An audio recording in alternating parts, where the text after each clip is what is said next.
What is up, my friends? We are back for another late night agenda. As always, it's a pleasure to be here with you guys. Today, we're going to be speaking about the Cody Gakpo situation. Of course, we're going to cover Curtis Jones, as he looks like he is, well, very, very close to the Liverpool exit door. We're going to try and figure out what's going on with the attackers that we've been linked with. Who will we actually move for outside of BARCOLA? And we'll have a little talk around the defensive midfield position, as there's been a couple of bits and pieces today that suggest we might be doing a little bit of shopping there. That and lots more, of course, coming up, as well as some loan moves for Liverpool youngsters and a few other bits and pieces that I hope will keep you right up to date. As always, ladies and gents, any questions, you know what to do. Throw them into the comments and I'll do my best to get there. Just a little bit of housekeeping, if I can, before we get underway this evening. From next Monday, we're going to return back to our regular 8:45 time for the start of the late night agendas. Over the summer, we moved it a bit earlier, but going back to the start of the season, we're going to be going back to 8:45. But again, just a small little change there. So the first poll question that I wanted to get tonight, I'm trying to gauge how you guys are feeling about the transfer window. So the first question is, how many more signings do you think that Liverpool will get done before the window slams shut at 11 p.m. on September the 1st? None, 1, 2, or 3 or more. And we'll check back in on that poll in a little bit. If you want me to give you a number from my side of it, I think 2 is realistic. 3 isn't out of the realms of possibility. 1 would, well, it wouldn't be good enough, quite frankly, but I'm probably somewhere in the 2 to 3, but I'm not really sure about the third one, because it's an area of the pitch that I really hope that we look to sign somebody, but I'm not sure about the DM position. I know people are going to be frustrated and feel and say none, and I get that. I totally do get it, but like I said, I have nothing but absolute confidence in the BARCOLA thing, so for me that's a formality, and it's after that that I'm really looking at. We're also going to be giving you what we found out yesterday around Liverpool's search for wide players. There is a player that we're looking at that nobody knows who it is, but there is another option outside of Mbappe for the wide position if indeed Cody Gakpo goes. So we're going to talk about that tonight. We're going to tell you what we've been able to find out and what we haven't. And that's pretty much it for us to kick off this evening. So let's start off with the Curtis Jones stuff, because that's probably the most factual stuff of the day that we can get stuck into. Right, where are we? So let's go with the Fabrizio Romano post. And Fabrizio Romano earlier on today said, exclusive inter-agree deal to sign Curtis Jones with Liverpool. Here we go. Verbal agreement in place for a €35 million package fee for Liverpool. Agreement also with the player and medical being planned soon. And as the day went on, everybody was having their say around that situation with Curtis Jones. This one here from Paul Joyce, he went on to say this evening that, one second. Where's the one on this evening? This one. So it said, breaking, Liverpool and Inter Milan have Liverpool have received a formal offer from Inter Milan, which is €30 million plus €5 million in bonuses for Curtis Jones, and we believe a 10% sell-on clause. So it looks like that's happening. Jones is off to Inter Milan. But I guess the question is, what do Liverpool then look to do in the middle of the park? Do we just sit with Trainioni, or do they dip their toes in the market to look to bring somebody in? And there's a couple of names that have been doing the rounds from Matt Thielen, put this out a little bit earlier on. And Matt basically said that Liverpool are in... I don't want to misquote him, so I want to give you his exact wordings. So Matt Thielen posted to say, Liverpool have shown exploratory interest in Stuttgart midfielder Angelo Stiller and Bournemouth's Tyler Adams. At this stage, the American international is viewed as the more attainable option should the Reds decide to enter the market for a new midfielder. Now, I don't know his information or not, but what I would say is, I would say that the Angelo Stiller deal is probably an easier one to do. Yes, his release clause has expired, but they were expecting an offer to come in for him, and he was expecting a move this summer. So I actually think I would disagree with Matt about which one of them would be easier to do, but I would also disagree about which one of them would be better, because it would frighten me a lot more if we went after Tyler Adams than it would if we went after Angelo Stiller. But either of them feel like a cheaper option to Wharton, who is the one that the club would seemingly have preference for if the finances were available. Now, I want to just get you guys back to something that I've been saying all summer, which is that Liverpool had planned for a sale this summer of Alexis McAllister, and that was going to fund some of the building. Now, we don't like to hear these things. We don't like to hear that the club want to bring in money before spending it, but I've been consistent in my reporting that that was the case. And David Lynch said, Liverpool is unlikely to replace Curtis Jones if he departs, viewing academy players like Trey Neone as capable of stepping up. McAllister was the key to the club. They needed to make a sale there for anything to open up. And like I've said to you guys, the club were almost planning for that, but the offers didn't come in for Alexis McAllister. And that's why I think we're not seeing the movement at the level we'd like for a defensive midfielder. Now, I'm not saying I agree with that. I think we need a defensive midfielder. I think we need one badly. But I've always been consistent in what I've said to you guys. The club want to bring in some money before they spend a load more dough. So that's kind of where we're at. Now, interestingly, Fabrizio Romano also said that the Cody Gakpo move is very much still on. Spurs are looking at 3 forwards at the minute. They're looking at Savinho, they're looking at Omar Marmoush, and of course they're looking at Cody Gakpo. Can they afford all 3? That remains to be seen, but he said the Cody Gakpo move is certainly still on the table. So if that's on the table and being discussed, it doesn't take a rocket scientist to figure out that Liverpool would only be having those discussions if they had another attacker in mind. Now, from the people that we spoke to last night after I finished the stream, they're at a loss as well to figure out who this guy is. So we know about the Mbaye conversation. We've told you guys about that and the reporting from France that suggested an agreement had been made with him on a 5-year contract, but no agreement with Paris Saint-Germain. What we didn't know is, and we don't know, who's the other player they're considering, because apparently they're holding off on Mbaye in case they can get somebody else. I haven't got a clue who the somebody else is. And let's go back to David Lynch on this one as well, because he's been speaking a bit about the Mbaye situation, and he said this: you could agree personal terms with quite a few players, then move forward on one of them and maybe kind of push a couple aside. That generally happens. Clubs do operate in that kind of way. I just don't think as things stand, you can guarantee he's a target. He's just one who's definitely on the list, but nothing massively advanced. And it feels like the reason the club are briefing this is because they have another target. Now, I haven't got an absolute clue who it is. Wouldn't even know where to start guessing on it. But I'm not the only one that's struggling to find out. The journalists that we've been speaking to as well know of somebody, but they don't know who it is. They just know that the club have another target that they probably prefer over Mbaye, but Mbaye is a backup option. Now, we've talked over the summer about Arsenal and Andrea Berta there doing similar things, opening conversations with multiple players in one position before finalising which one they want to move for. And that's pretty much what David Lynch was intimating there, that Liverpool, it wouldn't be unusual for a club like Liverpool or others to do that, be in conversations with multiple people and then see at the end of the window which one. So that's kind of where we're at with all of that stuff. And of course, the BARCOLA situation, I know I'm going to be getting the usual questions about when is it going to happen. I don't know. As I've said all the way through, not only are the journalists on standby, the club's medical team are on standby. So everybody and anyone I'm speaking to is just at a loss as to why this hasn't moved along yet, other than money saving, but it will happen. So I get the frustrations, I get the comments in the chat, I get people saying squeaky bum time, because there's a lot to get done here and it just doesn't seem natural to leave it all so late. So let me dip into the chat anyway and see where we're at. Where were we? Sorry, I want to make sure I don't miss any. Hey Craig, who's your favourite ever Liverpool player? It's probably Steven Gerrard or Robbie Fowler. It's probably one of those two. I've usually answered Robbie Fowler, but as I've gotten a little bit older, I've started to reflect back a bit more as well. And yeah, I find it hard to separate the two of them. So either Robbie or Stevie G for me. Gamaldo said 100% we'll panic buying deadline day. Well, I'd be a liar if I said to you that we aren't frantic behind the scenes at the minute. We are. So like I said, any semblance of this being a well thought out, well planned window is out the window, because we are. We are in a bit of a mess. We are behind the scenes frantically trying to sort out moves in and out. And what I don't understand is when there is low hanging fruit there like BARCOLA to be done and boxed off, why we continuously drag this out.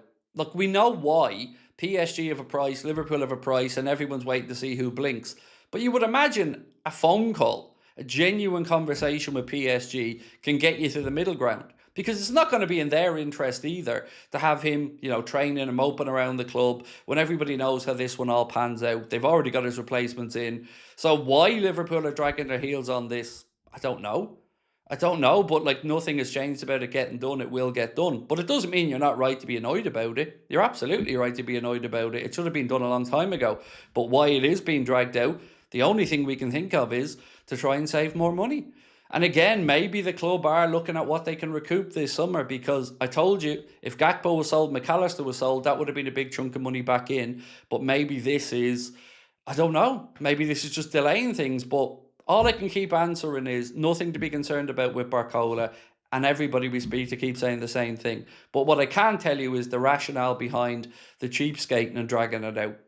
You know, other than saving money, and that's, you know, you'd imagine that at this point, PSG would be open to the conversation of getting the fee into the middle ground where we shake hands and walk away, because they've already got all the replacements lined up. They've already put it out into the world that BARCOLA wants to, you know, move elsewhere pretty much, and that, you know, the manager isn't happy that he wasn't coming back with a smile on his face. And I'm paraphrasing somewhat, but it's an open secret at this point.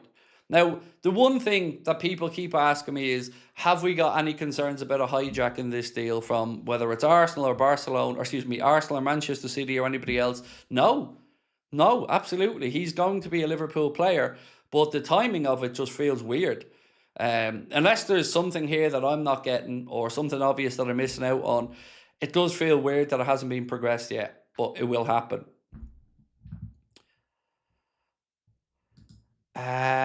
Isa Judah said, Craig, do you think the BARCOLA saga gets done this week? I've always said, dude, I don't know the time frame.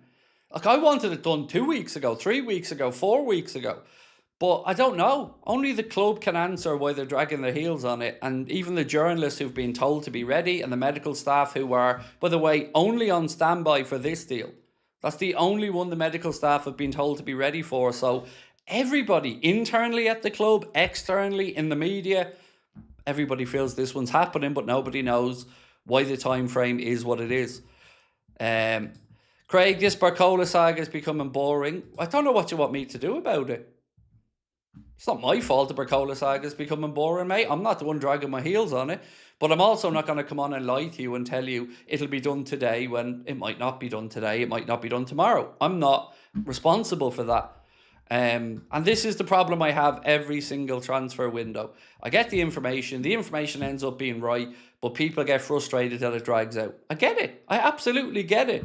I wish it would move along quicker as well. And it is. It's a boring saga for a whole lot of reasons. One, logically, it doesn't make much sense anymore. And at least with the Isak saga, we had all the fun around it.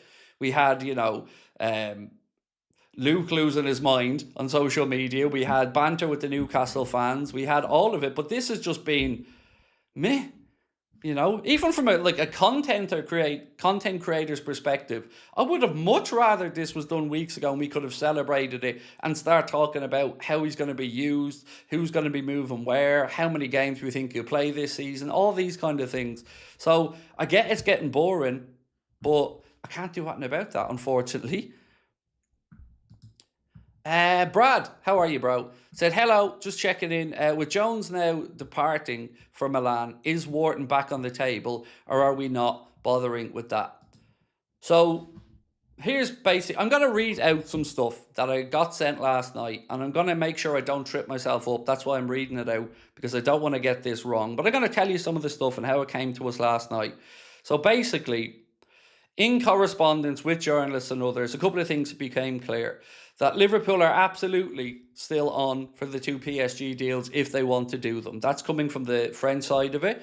Then after that, the journalists are talking about the fact that there's another right winger that's been looked at, but nobody has the name. Nobody. 3-4 different journalists in this chat all saying, we know they're looking at somebody, but we don't know who. After that then, there was some conversation around the situation with the likes of Wanyeri. Are Liverpool really interested there? And apparently we are, but Arsenal are now looking at a potential loan and we might be interested as a buyer. I don't know on that one. And they also say that they expect Gakpo, Chiesa and Elliott all to leave before the window shuts. I'm reading through some more of the messages here. 1 second. So yeah, that's kind of where we're at with it all. Everybody's expecting it to be frantic, but why so late? I don't know. Why we haven't triggered or moved, I don't know. So I floated the name James Dario Osorio because obviously he was reported last night and nobody really had any substance to whether he's the name or not. And I would struggle to believe that they would pursue Dario Osorio over Mbaye personally, but I don't know. So I'm just being honest and saying they're talking about another wide player, but nobody knows who.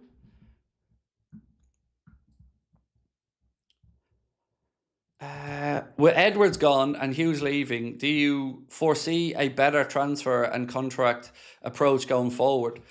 Again, the answer is probably yes. You would imagine that these new investors are going to come in and eventually clean house. I can't see anything else because, one, we have to bring in a new sporting director. There might be a middle ground where, let's say, David Woodfine or Julian Ward or somebody steps in a medium-term capacity until the investment thing is all sorted out properly. Because as it stands right now, we've a bit of a hodgepodge of an ownership system. So FSG are apparently still responsible for the day-to-day running of the club, but we know that the investment group bought 38% of the club. And we know that they can buy out the rest of the club within 12 months if they want, or at least take a controlling stake in it. So you'd have to think yes. But the concern I would have is, who are they going to be leaning on for advice? And that's the part that would concern me in all of this, because if you look at when FSG came into football, they came into football pretty cold and they didn't know much about it. Now, I know some of the people that they were leaning on for some assistance or for some guidance, and that's how we ended up with the Kamoli kind of situation, and they made a few mistakes along the way. So with Ahmed Bhatia, obviously he has a bit more of a background in football from his time at QPR, but with regard to who the sporting director could be or what direction they go in, I don't know. And that is a nervous thing as a fan, to not really know exactly what direction the club is in. And I was reading a couple of articles today that was quoting like Jay McKenna from Spirit of Shankly and a few others. And look, whilst I don't always agree with everything Spirit of Shankly say and do, I understand the concerns they're putting forward in this one, because the communication to the club supporters from anybody involved in this has been minuscule, to say the least. Even from the point of view of the 30% becoming 38%, all that kind of stuff, I get it. I think fans should have been kept in the loop a bit more on this, whether it is the Spirit of Shankly, Spy on Cops, as I said, season ticket holders or whatever, fan advisory groups. They should have been consulted a bit more, because we're all in the dark now. And we're in the dark at a time where the transfer window is becoming a bit of a shambles for us. Like looking around earlier on, you see United closing in on Carlos Baleba. So, they've done quite a bit of business then this summer. We've talked a lot about the business that City and Spurs and all are doing. And Liverpool are, as we sit here right now, still sitting on our hands and trying to be the smartest guys in the room. That's the situation, and it doesn't get any less frustrating as each day goes by. Because, you keep saying, how can they get all this done?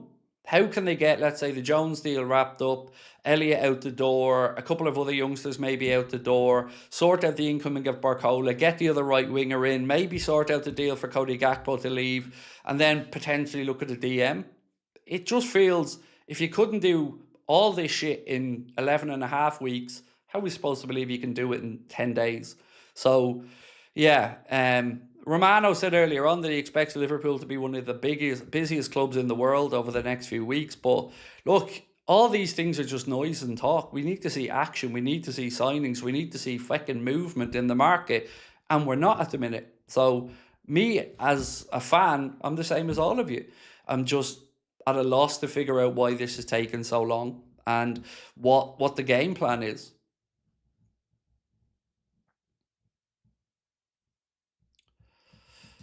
This one, Craig, who will replace Hughes and Edwards? I don't think anybody will replace Edwards, really, because he was brought in with a very particular remit that was a direction that FSG didn't go in.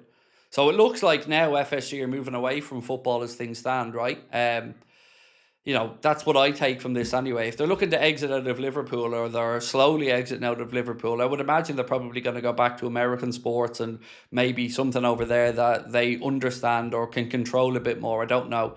So I don't know is the honest answer. But then again, like I said, we should know a bit more. We should have been communicated with more as a fan base by the new investors in the club. But again, I keep telling you all, and I've been saying it for years, FSG don't give a shit what you think. They don't care. They just don't. They never have. They never will. They're money driven, and they've hoodwinked too many people for too long. So, yeah, it's not a surprise to me that they haven't been more forthcoming with the information, but, you know, it is what it is. I guess we're just going to have to wait and see.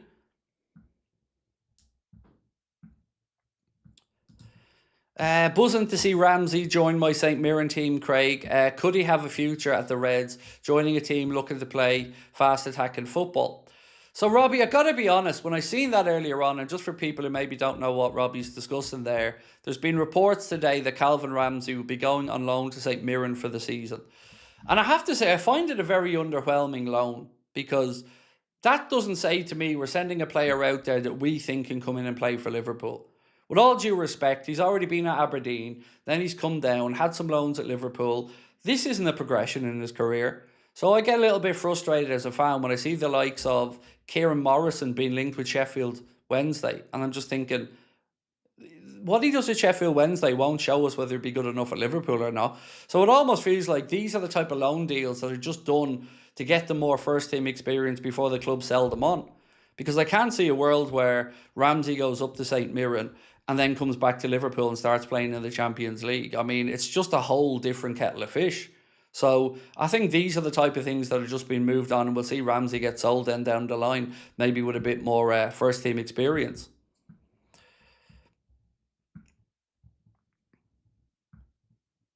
Steph said, can you say hi to my daughter? Absolutely. How are we, young lady? Hope you're well. And hello, Steph, as well. I'd say the club will bring in a homegrown player. That would be the common sense move, yes. And that's why, I don't sit here and confidently think we're going to get Adam Wharton because of the McAllister situation, like I've said. But, let's wait and see what happens. Look, I'm not going to lie to you. I'd be more than happy with Stiller coming in. If Liverpool ended this window with, let's say, the BARCOLA situation done, as I said yesterday, I'm relaxed on the Gakpo stuff. If he stays, great. If he goes, great. No issues there. It'll be 1 in, 1 out. So it'll be straightforward. So if we ended the window then, and we got Angelo Stiller in as well, look, I think that's pretty decent. It hasn't sorted out the right-back situation, but in some way it would have addressed concerns that we have and maybe buy us a bit more time to see how things progress, see how Leone gets on. So yeah, that's kind of where my head's at with it. It's all hypotheticals at the minute, but if we ended this window and it looked something like this, that we had Araujo in on loan, maybe a plan to go back to get somebody else in the centre-back position next season or trigger that one permanently. We sort out the attack like we've done, get BARCOLA in, obviously get the situation sorted between Gakpo and Mbaye, then I think we're sorted up there. Numerically in midfield, it was never really an issue. It was always about the profile of player for the manager. So if that got sorted, we're probably a right back and maybe a little bit of squad depth away from being all right. So, if things go in that direction, it'd be a bit more of a calming influence on things, I would say, but it's all hypotheticals at the minute. So look, the Tyler Adams thing, I'm kind of stumped on that one, because to me, there's far more upside in going and getting Angelo Stiller than there would be about getting Tyler Adams. Now, I know obviously Tyler Adams is a player who, one, knows the Premier League, and two, knows the manager and has worked with the manager, knows the way the manager wants to play, and he is the break up the play, give the ball type number 6. So I can understand the link, but I'd much prefer Stiller personally. I don't know about you guys, but I'd be all over Stiller compared to Adams. Bradley said, I really want Manu Kone. Oh, Bradley, you're going to hate me. You're going to fucking hate me in a minute. I don't know how concrete this reporting is, but about half an hour ago, or just before I came out to set up for the stream, I'd seen a report that said Manchester City were considering looking towards him. So yeah. The Kema Andres stuff, David, I actually asked that earlier on. I said, how come not moving in that direction? And again, I don't know the answer. The answer I got was Liverpool should have bought him and loaned him back to Stuttgart. That was the answer I actually got. But why we haven't proceeded there, I don't know. Again, he's a player that the manager knows well. He's a player that Victor Munoz would know well. And he's a player that would fit the profile of what we're trying to do. So yeah, I don't know, mate, why we haven't... maybe like what David Lean said earlier on, you talk to and you look at multiple players in a position, have conversations with the representatives, but ultimately who you end up going and making an offer for, You know, it can be somebody you've spoken to, or it can be nobody we've spoken about. So let me just check back in on our poll. So we asked you guys to let us know how many signings you think we get before the window shuts. None, 1, 2, or 3 or more. I'll give it another minute or two and then we'll check back in. And also, Robbie, before I forget, mate, thank you for your membership as well with us, Robbie. And I hope that Calvin Ramsey does well up at St. Mirren, my man. And he seems as you're a St. Mirren fan, do drop back in and let us know how he's getting on, because I'm not going to be watching much St. Mirren this season. Thomas, comment didn't come through, mate, but appreciate you. Thank you. Ryan said, don't worry, Craig. We trust your judgment. You told us all not to worry, sorry, about Verts being done, Kirkes being done, and also Isak, so we trust you, bro. It's not even me on this one. Like, I have way more stuff on this than I had last season on Verts and Isak, although I did have good sourcing on it. Like I keep saying, I don't know anybody that doesn't think this one's getting done, and some people think it is done. Like some journalists think that this deal is agreed. So everyone's at a loss to know why we haven't moved it along, but I can only reiterate, we'll get BARCOLA. We've nothing to be concerned about on that one. Somebody said Rodrigo. No, he's out with an ACL until 2027, so it wouldn't be Rodrigo. But I would say in the future, Rodrigo will be available to leave Real Madrid, but he's out with an ACL for the minute, so there's no way anybody can bring him in. Can see BARCOLA going to City if that happens. I've just told you again, mate. I can only reiterate it. You don't need to worry about BARCOLA, other than being frustrated about how long it's taken. You don't need to worry about Man City. You don't need to worry about... He wants Liverpool, and only Liverpool. He is ready to go to become a Liverpool player. So there won't be a hijacking. That's I can only keep reiterating that. And I know they're words and they're only words, and you want to see action, and I fully appreciate all of that.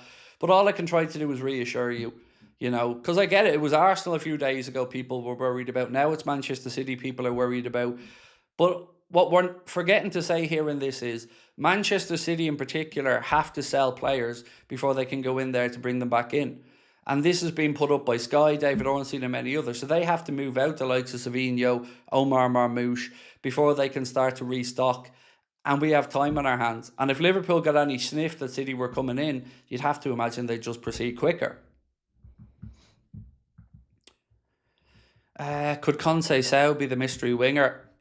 It could be any. Like, you could name him. He could be absolutely spot on, and I couldn't give you an answer because I haven't got a clue.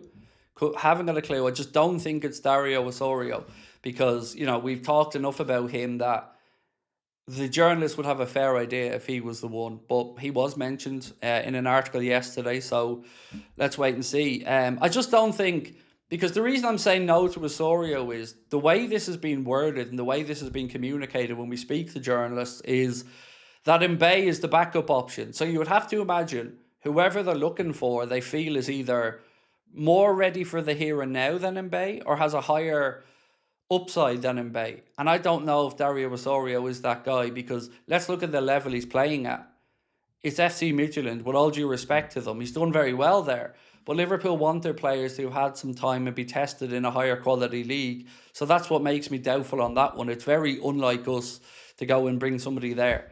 With Ibrahim Mbaye, there's so many upsides to it. We know that the kid is going to be a huge talent, but is he ready? That's a question that maybe Liverpool are asking themselves as well. Is he ready to come back in, or to come in now and start playing? And at 18, I don't really know what to say. You promised BARCOLA, Craig. Yes. And nothing has changed. I don't know what the fuck you're trying to say, mate. Like, again, come in to troll me all you want. I promised you something, and has it not happened yet? Is anybody else signed him? Is he staying at PSG?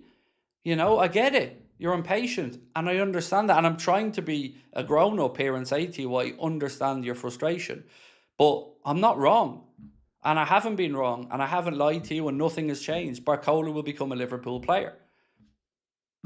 You know, I'm trying to be fair here and not lose my shit or have a go at anybody, because, of course, as a human being, I understand your frustration. But I can't put up with silliness just because you don't want to wait. Write an email to the club and tell them this, because they have far more control over the timing of it than I do. But yes, I said and I promised BARCOLA, and nothing has changed. I can only reiterate the same thing every day. But here's the part that I get frustrated with. I don't remember when I got Wirtz right and Isak right and I got Carvalho right and other deals right. I don't remember all the doubters coming back in to give me a pat on the back and say, sorry, we doubted you, Craig, you were right. I don't remember it. It's funny that, isn't it? No, I don't need it, because the people who are opinions I care about are the ones that are here all the time and genuinely want the channel to do well and like interacting with us, not the trolls that only show up when they want to take a cheap shot. So I'm well versed in all of this at this point, but nothing has changed, and BARCOLA will become a Liverpool player. After that, I've been honest and say I don't know enough about lots of other deals, and I don't. But here's what will happen. BARCOLA will happen, and the people that were calling me a naysayer will then start saying it was an educated guess and everybody knew it was going to happen. Because that's what happened with Wirtz and Isak as well. All the naysayers just said, you know what, it was a lucky guess, Craig. Well, if that's the case, I'm pretty lucky. And I'm pretty lucky a lot of the time. So maybe I should start playing the lottery or something.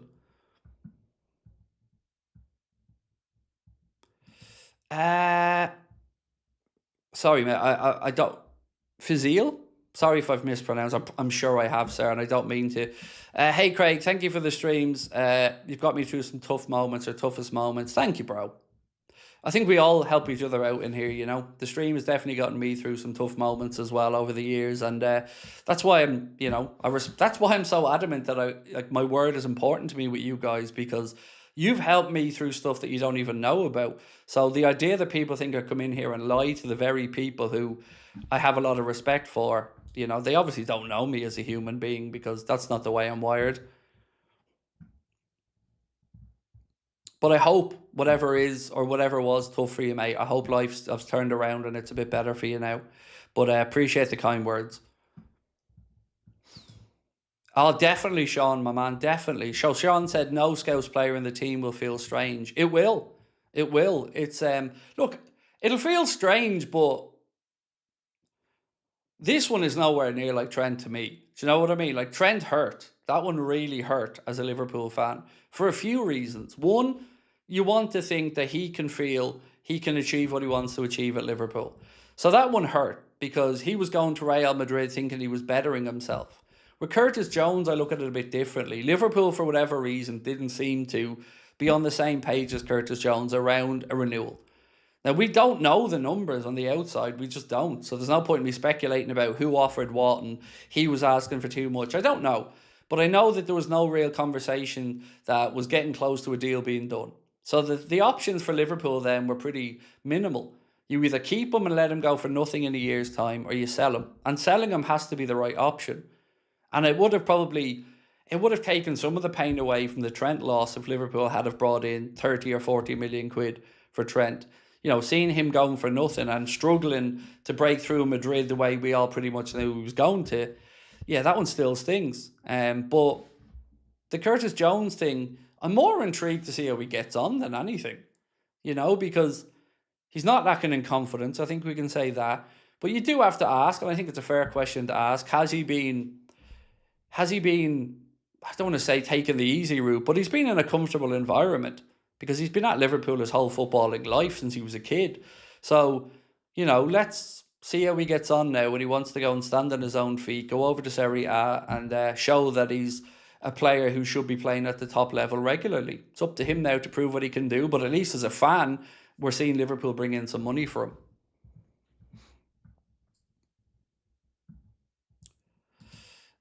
Why don't you put Elmo on a golden throne? I don't have a golden throne. That's probably the only answer I can give you, mate.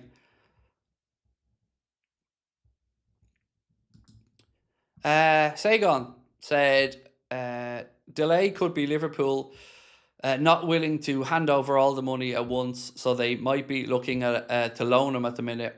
I know PSG are a cash up front type of club. No, see, that there's always ways around that, Sagan. So let's just say, for instance, Paris Saint-Germain wanted it all up front in one go. Liverpool have the option to access a credit agreement third party wise that they could structure it and pay, like, just imagine like Liverpool go and take a loan. In the same way you or I would take a loan to go buy a car from a garage, that the garage want all the money up front for the car, so you go to a third party lender and you get a loan. Liverpool can access that type of credit facility as well, so I don't think that would be the case. The only thing I can think of about why Liverpool haven't moved along yet is, like I said, trying to save money. But surely a call to PSG or a civilized conversation will get you to the middle ground that everybody knows is going to happen anyway, because it's not really in PSG's interest to drag it out much longer. They've done their side of it. They've done all the recruiting. So now it's about just making the numbers work for them and making the numbers work for us. And you'd have to imagine the best way to do that is to mitigate the risk of letting it drag on a little bit longer and just have a civilized conversation around it.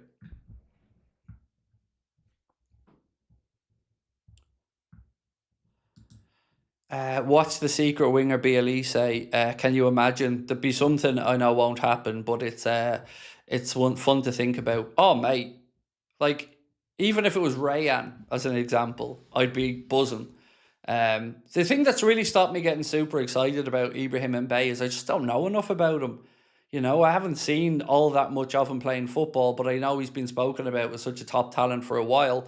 And you have to say, at 18, like I said this the other day, and it's open to interpretation to whatever you think yourself, but let's just say Mbaye and BARCOLA came in and Gakpo went.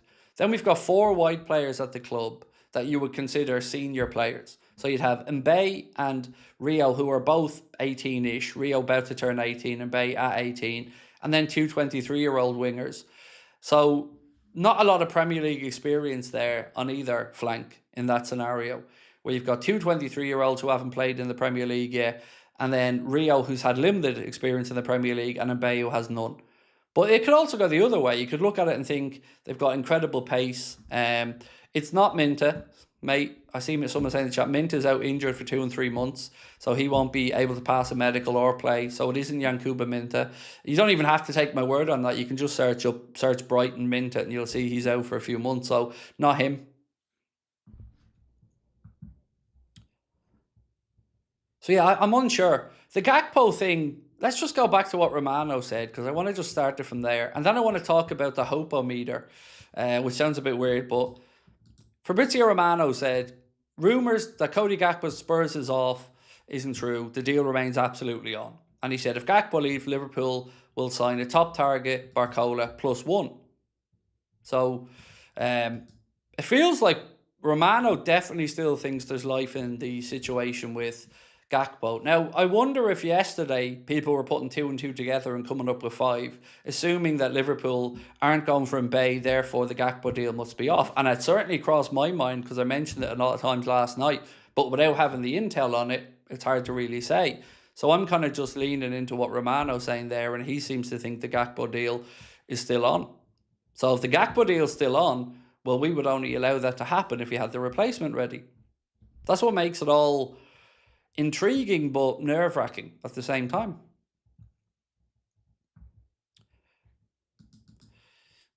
Stevie Boy said, so this is the midfield: Maka, Dom, Gravenberg, McConnell, Trey and Elliott. Does this core of midfielders scare any club in Europe? Well, you can get rid of Elliott out of that mix because he'll be gone before the window shuts. So McConnell, yes, he's staying around by the looks of it. I'll read out a little bit on that in a minute. I mean, it's still short of it. You forgot Endo in there, I guess, unless he moves as well, Stevie Boy. But no, it's not going to put the fear of God into your Paris Saint-Germain's, your Real Madrid's. It isn't. I get it. But I tell you what though, Stevie Boy, and I don't want to speak for everyone, but an Angelo Stiller would go a long way into at least easing some of my concerns. Because I love Trainioni and I want him to step in and get minutes. Somewhere between 2,000 and 3,000 minutes this season probably feels realistic for him. But, you know, we still do need that player. And Angelo Stiller would certainly calm me down, Stevie Boy. I don't know about yourself, mate.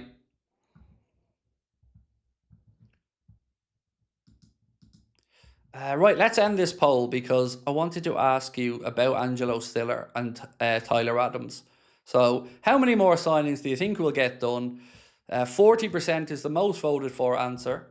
excuse me, and that's for 2 signings. So 40% or just under said 2 signings, 3 or more, 23%, and then the rest obviously 1 signing and none. So I want to ask you about the DM position. 1 second.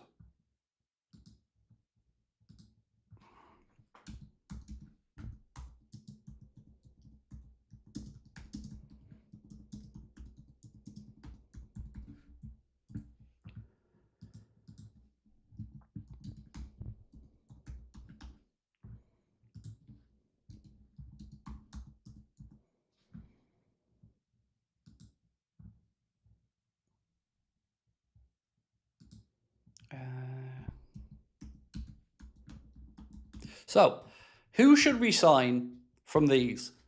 Angelo Stiller, Tyler Adams, or neither? If they're the only options and Wharton's off the table because of the finances involved in it, what are you saying? Which one of those do you think you would prefer to see at the club, or would you prefer neither and to just go into the season as we are in midfield? George said Neto.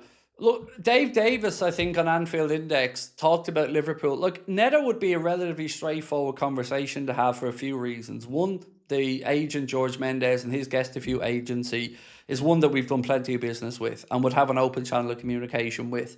I would say the biggest problem there is Chelsea's valuation.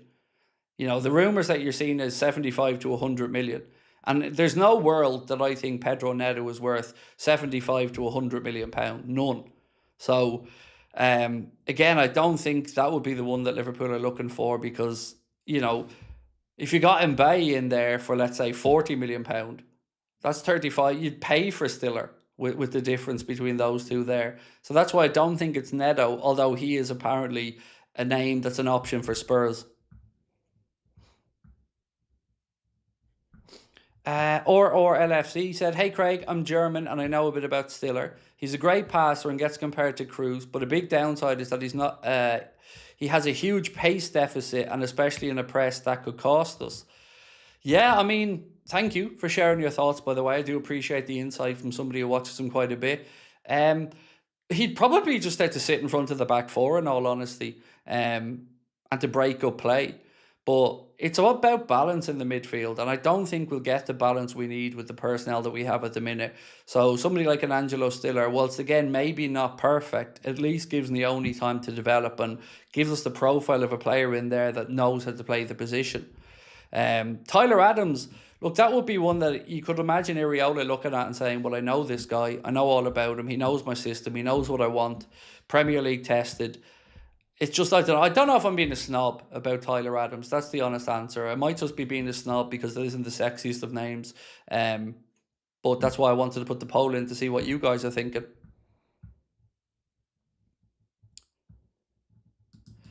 Craig, love watching your vids. Thank you for everything. What's your opinion on Frimpong getting 11?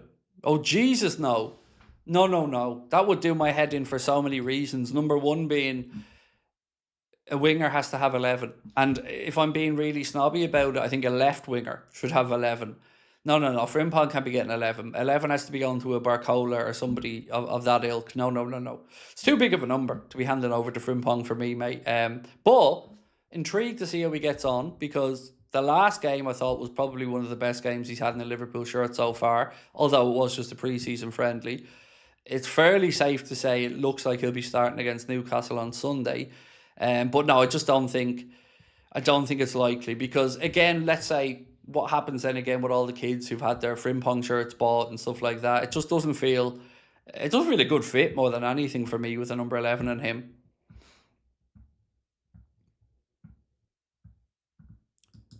And by the way, thank you for the kind words about the stream as well. I'm so glad you enjoy it, my man. Pad said, on a positive note, just seen a predicted lineup for the Newcastle team on Sunday and they look in worse trouble than anybody.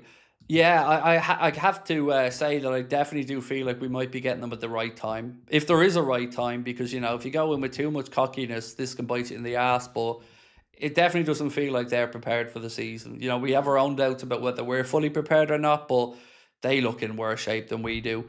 But here's an interesting one, right?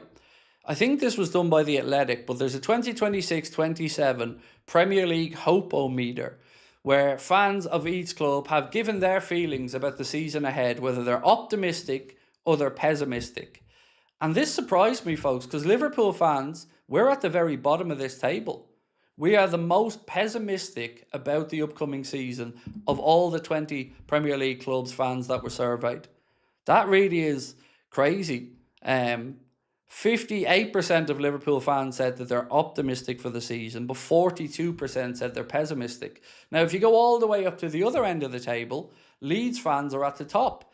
99% of Leeds fans are optimistic for the season ahead, with just 1% pessimistic. Then comes Aston Villa. Aston Villa fans super optimistic as well. 96% of Villa fans surveyed said that they're optimistic about the season, to just 4% who said that they were pessimistic. That's mad. United are kind of in the middle ground, but certainly still more optimism around United fans than Liverpool fans. They only have 13% pessimism and 87% optimism. That shows you Liverpool fans aren't happy.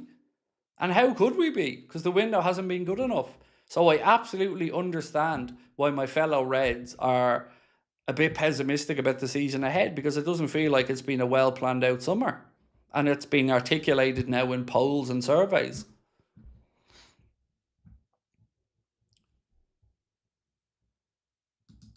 Maybe the mystery player is Elise, but unrealistic.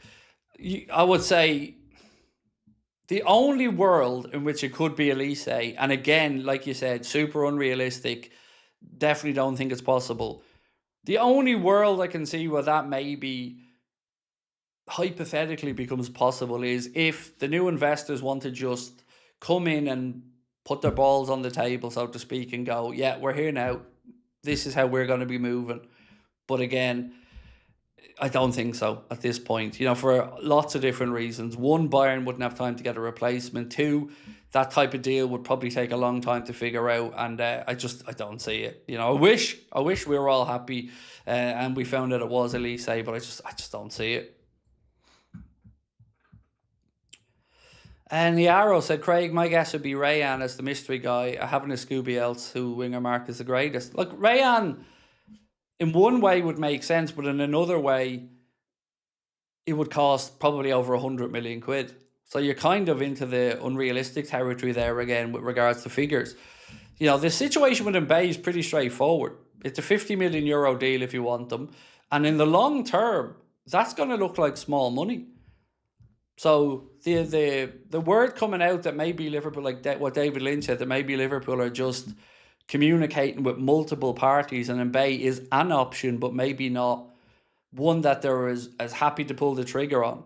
That could have sense to it, because there's no other reason to delay it other than Liverpool maybe trying to see if they can get somebody who, like I said, we don't know who it is.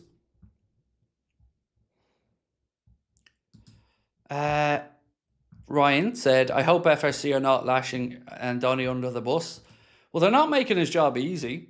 I think that's fair to say. As a fan, I'm certainly not thinking my manager is best set up for the season ahead. I think he hasn't been given what he needs, and he hasn't been given the time either. There's lots of stuff about this window. But look, I'm kind of, Ryan, I'm of the mindset now that FSG are done. I don't think logically you can look at it any other way. Because let's go all the way back to, again, when we first found out about the potential investment from the Ahmed Batia-led consortium. The Athletic ran a story saying it was 8 to 10% and it was a minority thing. And then you had another interview that was between, I think the Echo ran it, talking about, what's his name? Sugar. His name's escaped me. 1 second.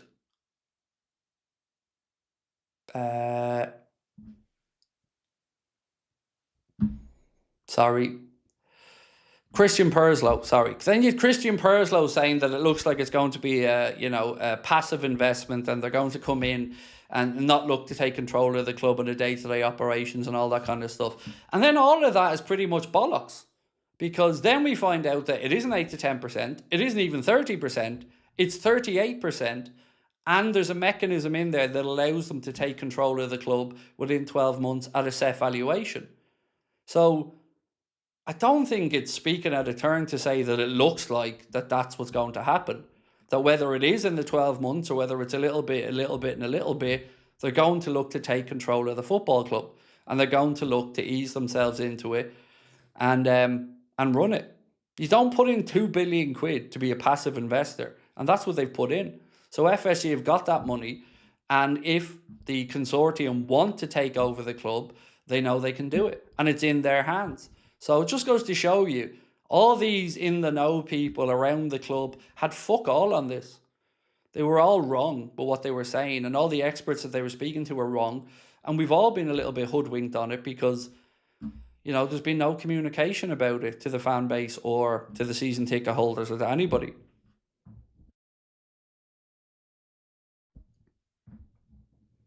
Right, let's keep going. Hate all these trolls, Craig. Keep crushing it. Oh, they're not. They're not going to get me at the minute, mate. I'm locked in at the minute. Like, I'm focused. I'm locked in, and I'm ready for. I'm in a good headspace, and I'm ready. They're not going to be getting to me. The other day I came into the stream in bad form because of something else, and I kind of let them get into my head a little bit. But we cleared up the other stuff, so yeah. Don't worry about them. They're just wasting their own time. Mods are doing a cracking job, by the way, so thank you to the mods. I see loads of comments getting deleted and stuff, and I'm not clicking on them to see what they're saying. So, yeah, thank you, man. Appreciate you. Wayne said, "In Craig we trust, always have, always will, WFM." Look, all I ask you, Wayne, is to just believe that what I'm telling you is sincere. You know, I'm not saying that there won't be a time where I get information and it's wrong, because it's football and these things can happen. But everything that I say to you is coming from an honest place, and it is based off the information that we have. And the way I try to prove myself to everybody is by being open about the stuff I don't know. I could sit here and make educated guesses about things, but I don't do that because I don't like to give hope to people when I'm not certain of it. Because I view you as if I'm speaking to my mate. I view you as if I'm telling you something that I'd want to know, and I don't want to give anybody false hope on things. So I take what I do really seriously when it comes to information on deals, because if I told you everything we got told, your head would be spinning, because we've been told a lot of stuff this summer that we've researched a bit more on, and it's just been absolute nonsense. So we didn't even bring it to you guys. But yeah, all I ever promise you is I'm going to be honest, and I'm going to give you what I know and what I don't know. And I'll never be afraid to tell you what I don't know.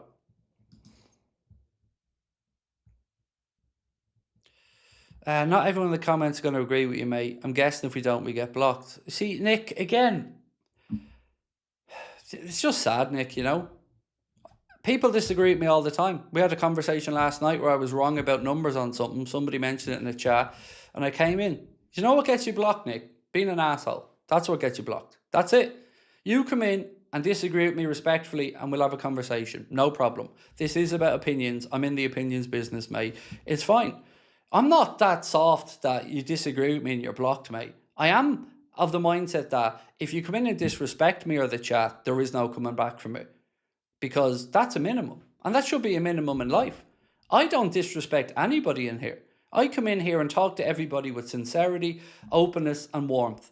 So I think it's fair that if I'm going to interact with people, I should expect that back, right? So no, mate, disagreeing with me ain't going to get you blocked. But being an arsehole about it is going to get you blocked. Because I want you to interact, I want you to question, I want you to challenge, but we can do it from a place of respect. And that's it, man. Respect is the key word here. So I disagree, and we disagree many times in here, and we're going to do it many times more, and that's okay. But if you come in and go, you're a liar, you're this, then obviously you're gone, because why would I waste my time? And why would I waste their time? So nothing is as binary as people like to make out. I know everybody sees the clip and thinks they know me inside out and all this shit, but I'm a pretty down-to-earth, rational man. I'm a very kind man. I'm a very fun-loving man. And I'm certainly a caring man. But I don't put up with a lack of respect, because that's just the way I was raised.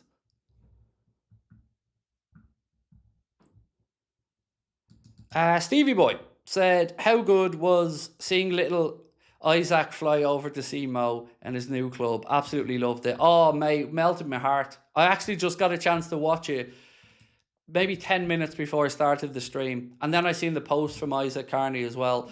Reunited, what a day. Trabzonspor flew us out to surprise Mo. I haven't been so excited to share it with you all. What a club Trabzonspor are for helping to create this amazing moment. A day we'll never forget. It's just a lovely, lovely moment. And if you haven't seen it, young Isaac Carney was flown over to be reunited with Salah, surprised them on the training ground, and well done to Trabzonspor. And I have to say, to their fans as well. I mean, they have embraced Isaac in the same way Liverpool fans have, and they pushed for this as well. I've seen loads of comments from their fan base and videos and all, wanting the young man to go over and meet Salah again. So to the Trabzonspor family, top fucking people, absolute heroes, a lot of you, absolutely brilliant. And that is the side of social media that's beautiful, stuff like that. So yeah, it was lovely seeing young Isaac get over there again to meet up with Mo, and he was talking about Onana and a few others as well. Yeah, that's lovely, absolutely lovely.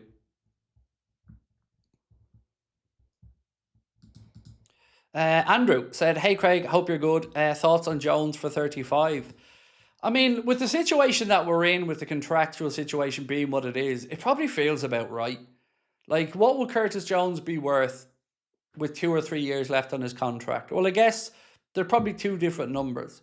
What he's worth to a Premier League side, because of the homegrown stuff, there probably would be a bit of a premium on that. But what would he be worth if we were to sell him, let's say, to Atletico Madrid or something? Probably full value from his 40 to 50 million pound, maybe, if he had longer on his deal. So I think 30 million pound with a 10% sell on feels about right with where he is in the contract situation. So yeah, excuse me, I'm okay with it in that regard.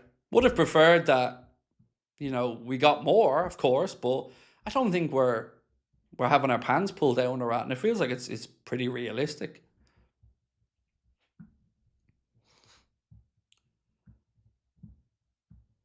How come Spurs get things done but we feck about they're not even in Europe?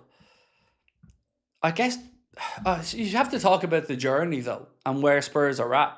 So Spurs have had years of battling relegation now, 2 seasons in a row, kind of battling in and around 17th spot. And they brought in the new manager and they just decided they're going to splash some cash now. But I think the thing to keep an eye on, I would say, with Spurs, more than the transfer fees and what they're spending, which I think they've only spent like, I say only, but I think it's like 200 and 250, 240, something like that. They got 3 decent free transfers in. And then, yes, they've stacked their midfield with 185 million quid's worth of talent. But again, this is about clubs are able to spend money. Liverpool have the ability to spend hundreds more of millions. But you have to have owners that want to do it. So when we've got penny pinching owners, they want to make every penny count when it comes to buying players. But when it comes to letting contracts run down, apparently that's not an issue. So, yeah, Spurs are acting now out of a kind of, I don't want to say desperation, but they have to do something. They have to do something if they're going to be serious, and they're throwing the kitchen sink at it.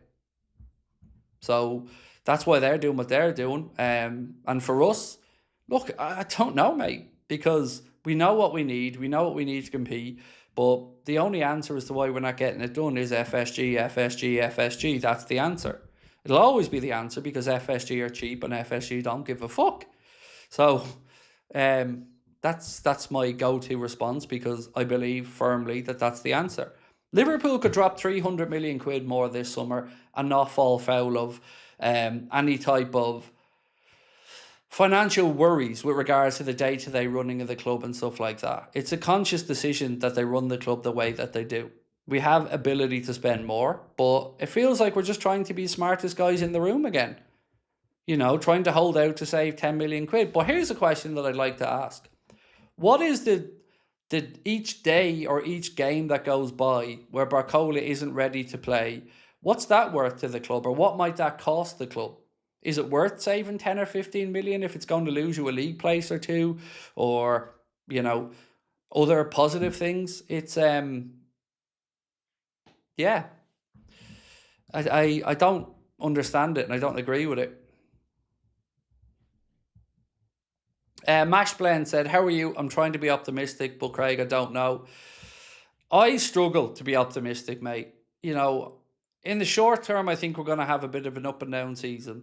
I'm hoping that in the longer term, with the new investment in and hopefully FSG going out the side door, that there's a new direction and we're going to be more competitive in the market in that regard, and that we're run better. Because yes, FSG have done lots of great commercial stuff and we've talked about it ad nauseum on here, but again, when it comes time to running the club, the sporting director situation has been a joke, and it's been a joke for many years. The contract situation and how many of them are running down has been a joke, and it's been a joke that's been around for too long of a time. So I'm hoping that we just clear the house. New investment comes in, new people come in, and finally we can get some continuity, because it's important. It's important that we continue to move forward. If FSG don't want to move with the times in football, that's their right, but they can't hold the club back while they're doing it. And also, I'm optimistic because we don't have a poor team. We don't. We're just like, we're talking about the elite of the elite here. We're talking about being up there in the 5%. So, we're not going to be talking about relegation or bottom half of the league finish or anything like that. But as a fan, I don't want Liverpool in the Champions League. I want to think that we can win the Champions League. And if we don't feel wholeheartedly that we're best served to do that, then I'm going to be asking questions of the ownership group as to why. Hello to people from League Gunners chat coming in, by the way. Appreciate you all, and hi to you all. Where was I at? This one. Town said, Craig, what happened to the 2 billion that was FSG can't spend that money without shareholders' approval? It's FSG's money to do it as they want. They'll have to deal with their own shareholders, fair enough, but FSG are under no obligation to reinvest that money into the club. Why would they? Like, think of it a different way. It's like me and you going and buying a house and then selling off parts of that house or rooms in the house. We're not going to put the money back into the house. You're going to put it in your pocket and do something else with it. And I've never had an issue with that with FSG. What they make when they sell the club, I've always said, fair play, I don't begrudge them it, but they have to make sure that while they're still involved with the club, they're doing everything that they can to push us forward. And I've never, ever, ever felt that they are doing everything that they can. So the 2 billion quid, they're entitled to do what they want with. And there's never been anything I've seen to suggest it was going back into the club or it was going to be reinvested. I think it'll probably go towards another team for them to buy in America somewhere. That would be my guess anyway. Stephen, how are you? Said, hey Craig, I bet Sunderland fans will be happy with how your league table is. I don't know, mate. I've seen people copying the league table a few times. I haven't even looked at it because the league hasn't started. So I can't even read the league table from where I'm at on the screen. So are they top of it or something? I don't know, but I'm sure they'll be all right one way or the other.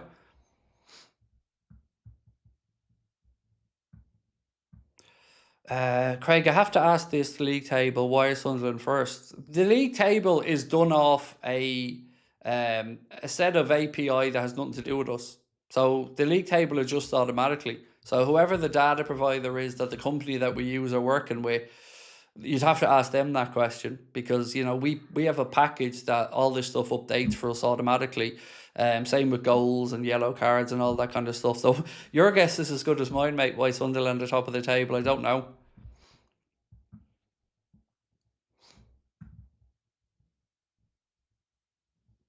Medusa, who is a Newcastle fan, said, we tracked Stiller for a while. His biggest problem would be a lack of pace. He's quite slow, but he can be pressed very easily. Yeah, well, if he can be pressed very easily, that's certainly a concern.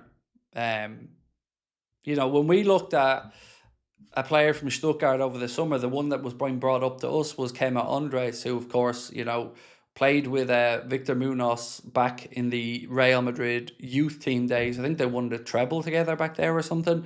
And somebody in Donny Ariola knows well. So, look, the only person I've seen mention the Stiller thing today is Matt Thielen. So outside of that, I don't know. And I don't know anything about Matt's sourcing on it. I don't know. Like, Matt certainly is somebody who knows what's going on in the world of football, and somebody whose opinion that I would say is worth keeping an eye on, but I have no idea his sourcing of it or where the information's coming from. So it's hard to really have an opinion on it when I don't really know much about it from my side.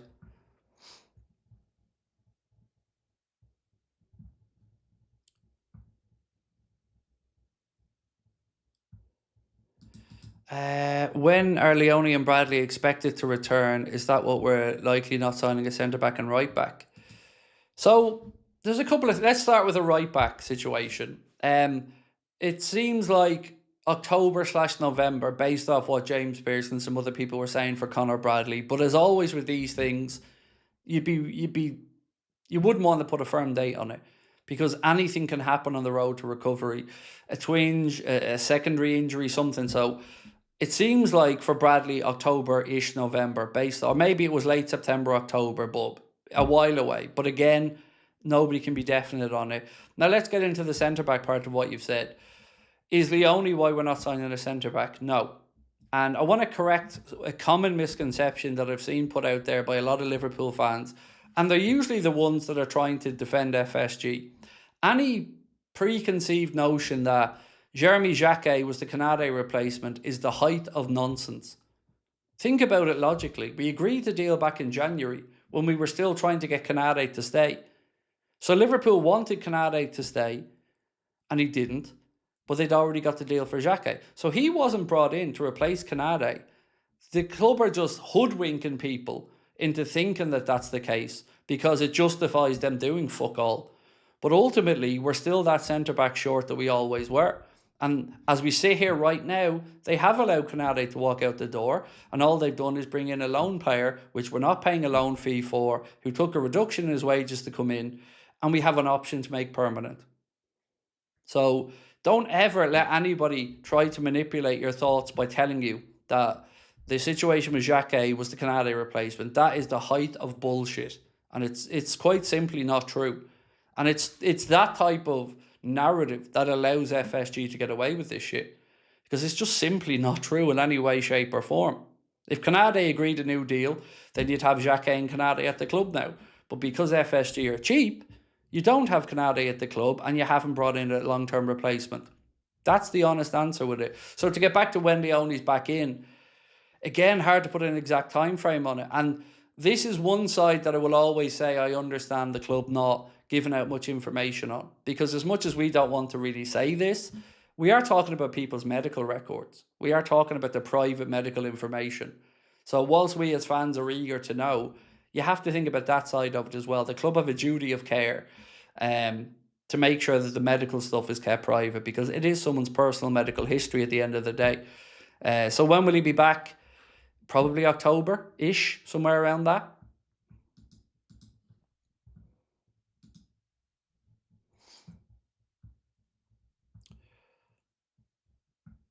Where we go? Jerry could give Connor a challenge. Wharton possible. I don't know what the fuck that means. Jerry could give Connor a challenge. Who? Jerry who? I'm sorry, mate. I don't know where you're going with this one. Jeremy Frimpong, maybe? Is that what you're saying? Frimpong could give Connor a challenge. Look, I don't know what to expect from Frimpong. I know I was really impressed with him in the game against Como. I thought it was probably one of his better games in a Liverpool shirt. So hopefully, yeah, hopefully Frimpong does well there, because it's the only option we kind of have at the minute, maybe outside of playing somebody out of position. I don't believe Araujo in the right back stuff. That's just silliness altogether, because he's played less games there than Dominic Szoboszlai. So maybe Jayden, he can give him a run for his money. But I swear I remember reading a piece a while ago that said Liverpool don't even view Frimpong as a right back, and he's been thought of more as an auxiliary attacker if we need it. But obviously needs must at the minute, and the club haven't brought in a right back.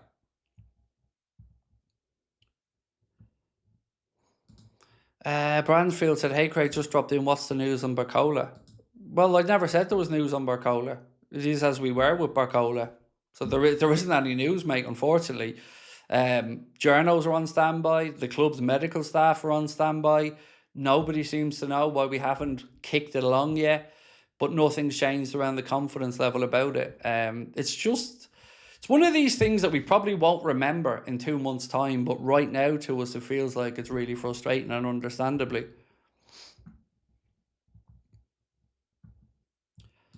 How about João Palhinha on loan? Sorry, I'm just trying to think. I'm sure he was linked with somebody. recently. Forgive me, I can't remember who it is, but I'm sure he was linked with a loan move to somebody recently. And, you know, I'm not a fan of loans. I can understand, and I've kind of made peace with the loan for Araujo for two reasons. One, I'm hopeful that Schlotterbeck is the target and Araujo is a stopgap because Schlotterbeck got injured. I'm hoping that that's the case. So I've been able to kind of okay that in my mind. But with regards to bringing in a defensive midfield position on loan, it just feels again like cheapness. If you want to solve the position, solve it right, do it once. That's what my dad used to say. Villa, is it? Yeah, there you go, Villa. So I knew I'd seen him linked with somebody, but yeah, like we need the position, and we shouldn't even have to be talking about sticking plasters in it because it needs to be sorted out. So we should be out there getting the best that we can get in the position, but our club is run by cheapskates and they don't like spending money.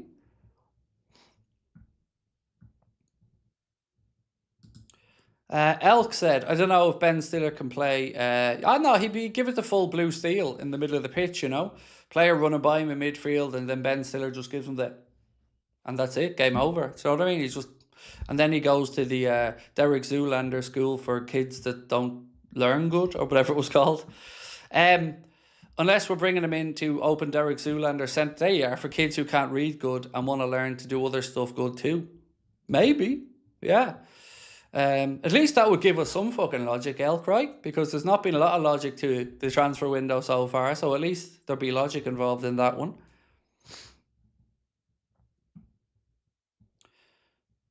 Poland, if we should bring Trent back. No. I don't even want to talk about his name, to be honest with you. Like, I can only give you my take on this, but the idea of welcoming him back just feels tin pot to me. Like, honestly, fuck Trent. That's where my head's at. Like, you made your bed, off you pop. Go win that Ballon d'Or. You do your thing, bro. Because ultimately, he engineered his way out of the club, and we're not getting a fee, or we got a very small fee because they want him for the Club World Cup, and he made that bed. So fuck him. I'm that bitter. I am. I'm not even going to try and hide it. I don't want him back near the club because he thought he was better than us. He thought he could do more than us, and we all knew it wasn't going to work out for him at Real Madrid. We all knew that he wasn't going to go there and win a Ballon d'Or, but fuck around and find out, and that's exactly what he's done. So yeah, for me, don't want him back near the club. Just don't. It would feel tin pot all around. And there's very few moves away from the club of players that have made me as bitter as that one. But that one it was just snide. There's no other word for it. To again pretend you're not taking Spanish lessons and pretend that you're not engineering this move away. The whole thing was just horrible and disingenuous. It's not hard to be honest. Just be upfront and be honest about it and say you want to try something new. But to string everybody along, I just hated it, and I'm still bitter about it, to be honest.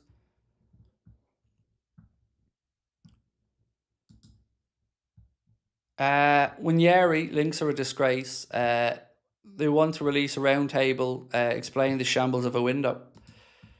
I don't know. So, the sourcing that we had for the Winieri stuff was from the other side of the deal. So I'm a bit dubious about it. Now, it feels like maybe they're trying to drum up some interest here, but there's been a couple of different bits of reporting around it today, even from the Arsenal side. Let me just go back to a bit earlier in the day.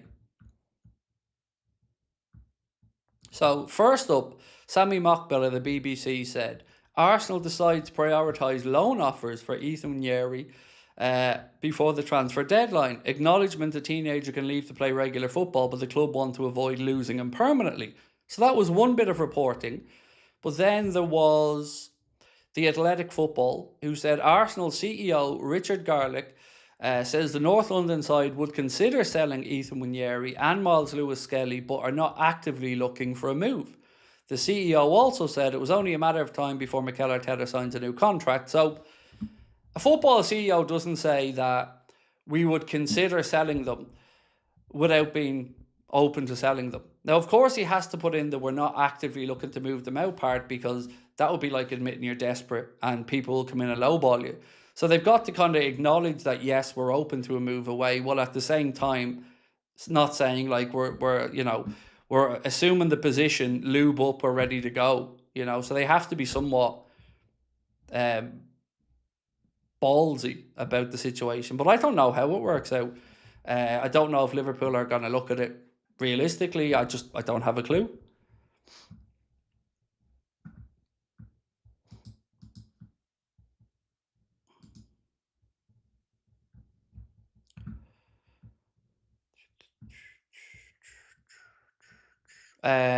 Some people are saying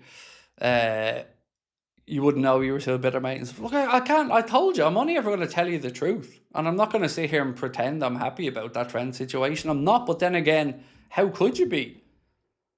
Because it is betrayal. Whatever way you want to dress it up, it's betrayal. And I don't like disingenuous people, and I don't like people looking you in the eye and telling you lies. So yeah, I'm bitter about it, but ultimately, like, it is what it is. It's gone. It's over. And I'm not the one bringing Trent back up. People keep asking about bringing him back in on loan or whatever. And I just personally would rather we didn't. I would have rather he never left in the first place, but he did.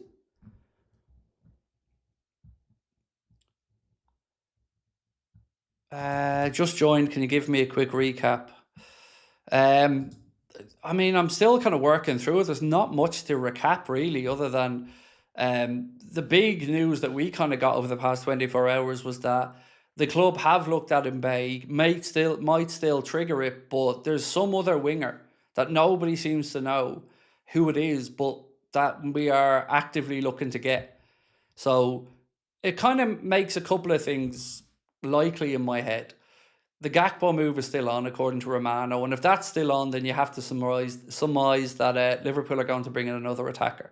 Because it won't be we sell him and just bring in BARCOLA. Everybody that's talking about that said it will be BARCOLA plus one. But nobody seems to know. And look, I want to credit the likes of David Lynch on this, by the way. Because we sat here last night and we talked about Ian Doyle, Simon Jones, and James Pearce. And all of them with varying degrees of, no, we're saying that the plan wasn't really to pursue Mbaye. At least David Lynch has been upfront and honest about it and saying he's an option, but not an option that Liverpool are as anywhere near as far along as moving for as they are BARCOLA.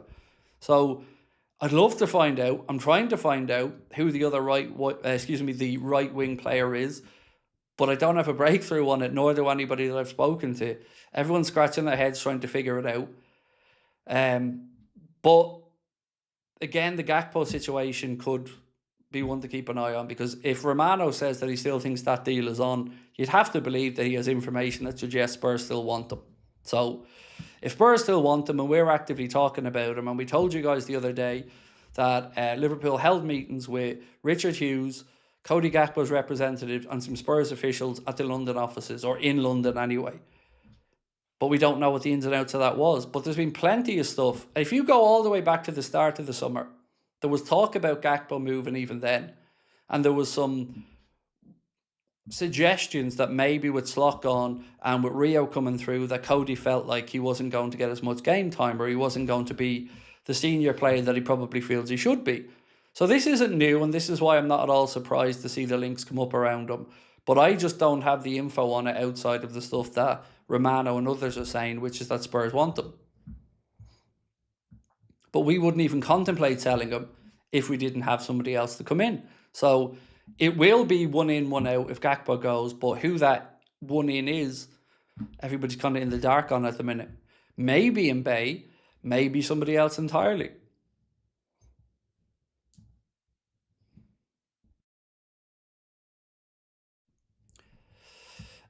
Spurs are after two players from Man City. They get them, they want one Gakpo. But again, Brian, I don't know what reports you've read, but unless I'm mistaken, I believe that they wanted three. Two wide players and a central player. Now, the ones that they're in talks from Manchester City are Savinho and Marmoush, or that they're interested in. But a lot of reporting has also suggested that then it will come down to either Gakpo or Neto.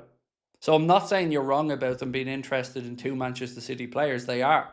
But it doesn't seem to be they want them two and then that wouldn't be Gakpo. It seems to be that they want three.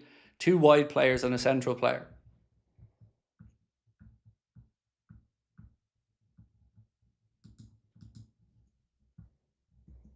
Romano said, I expect Liverpool to be one of the busiest clubs in Europe as the transfer window comes to an end. I'm trying to find if I have the... Yeah, so Ben Jacobs said, Marmoush, Savinho and Cody Gakpo are all targets and Spurs would ideally like to make a triple swoop.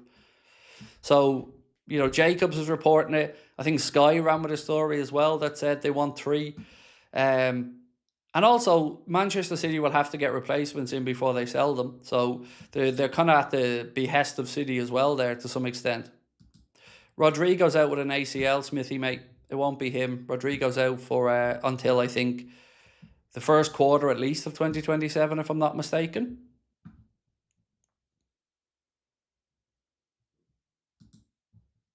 And then, sorry, to finish off Ben Jacobs' comment, he said, Gakpo is the toughest of the 3 to negotiate, but that could change if Liverpool add attackers. DiMarzio said, the final agreement between Liverpool and Inter Milan for Curtis Jones features a €30 million base fee, €4 to €5 million in add-ons, and a future sell-on percentage that's rumoured to be 10%. Jack Lusby said, no Federico Chiesa in training today.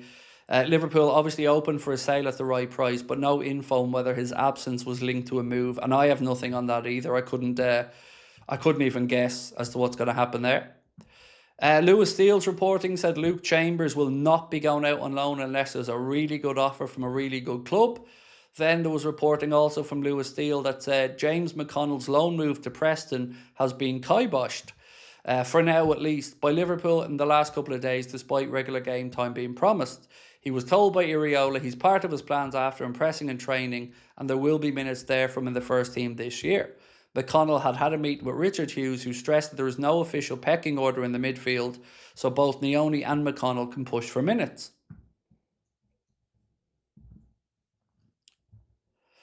What else is it? Then we had Paul Joyce's reporting that St Mirren want to sign Calvin Ramsey on loan. Fabrizio Romano, speaking on Give Me Sport about the Mbaye situation, said Mbaye is one of the names on the list if Gakpo leaves. They had conversations with the agent of the player, but it depends on the valuation. I don't see Liverpool paying €200 million for both BARCOLA and Mbaye. If the price goes down for both players, BARCOLA is the top priority and eventually Mbaye, but Liverpool also have more options on the list. So you can see even Romano saying Liverpool have more options on the list, but nobody seems to know who those options are. So that's what makes it all the more intriguing, because it feels like now Mbaye is the backup option if Gakpo goes, rather than the primary target for a Gakpo replacement in an attacking sense. So I find it intriguing, but we'll have to wait on it and see. Where was I? I just want us to do something. I mean, Itachi, from a fan and a content creator's perspective, I promise you, mate, I want us to do stuff as well. You know, it's been a long-ass summer where, one, you had the World Cup, and obviously Ireland weren't involved in it, so I had no emotional connection to that. And I've been just waiting for Liverpool stuff all summer, same as everybody else, to get excited about, to start planning about. And again, I'm frustrated as everybody else about how long it's taken. It's just... Do we all at least agree that all the bluffing and all the blown smoke up the arse of Richard Hughes and the recruitment team has been undeserved? Is that fair to say? Because I am astounded by the amount of brown nosing that's gone on towards our recruitment over the whole year. Like, these guys are constantly lauded and held up as examples of how to operate. And then they're told, oh, they love release clauses. They go trigger release clauses. It takes out the negotiating. And yet here we are. Like, I'm very much you earn these things. And what the fuck have they done to earn that level of attaboy or pat on the back? It's truly astounding to me. Like, I don't get it. What have they done to be shown up as anything other than not good enough? Shit the bed with Zubamendi, got let down the garden path in Diamonde, haven't sorted out this summer's business, took too long to get rid of the manager. I don't get it. What is the what have they done that so brilliantly? They went in and said big numbers around Wirtz and Isak. Well, I could have done that. You could have done that. It just all feels like so undeserved. But then again, this is par for the course with the journos that love to blow smoke up the club's arse and won't actually do any journalism or challenge anything.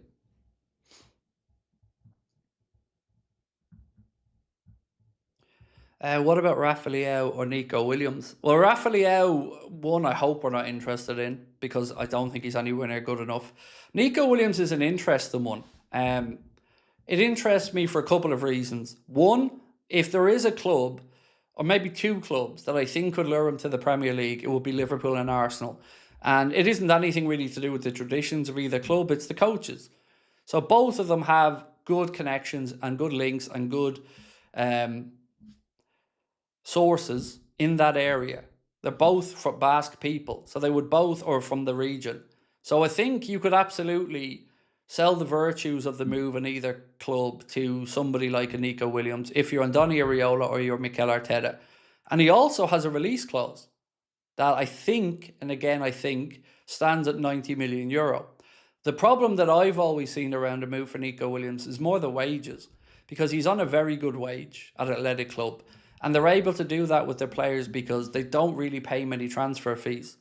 So the money that they do bring in and the money that they do get from fees, they're able to keep these guys at the club by giving them good wages. And I think Nico Williams is on somewhere between 250 and 300,000 euro a week, something like that. I also read something, or no, I didn't read it, that's a lie. I heard something really interesting last night. I was watching Sky Sports Back Pages tonight, and they were talking about players moving over to Turkey. And I learned something that I didn't know before. So let's say a player, and they were talking about Bruno Fernandes in this instance, because Galatasaray, I think, we're looking at him. But let's look at the example of Mohamed Salah or any player. Apparently, the way it works is, whatever deal you do with the football club in Turkey for your wages, it's the net number. So if you're given 300 grand a week wages, you're getting 300 grand a week.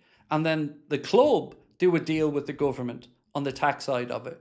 That's at least how it was explained on Back Pages tonight last night, which would understandably be a big selling point. Because if you're going over there and you're getting paid 300 grand a week and you're not paying tax on that, and you're getting the 300 grand a week, and then the club are sorting out the tax with the government themselves to come to an agreement on it, that certainly makes it a far more attractive proposition because, you know, you're then pretty much nearly doubling the way you are. So I found that fascinating because I didn't know that about the situation in Turkey. I really didn't.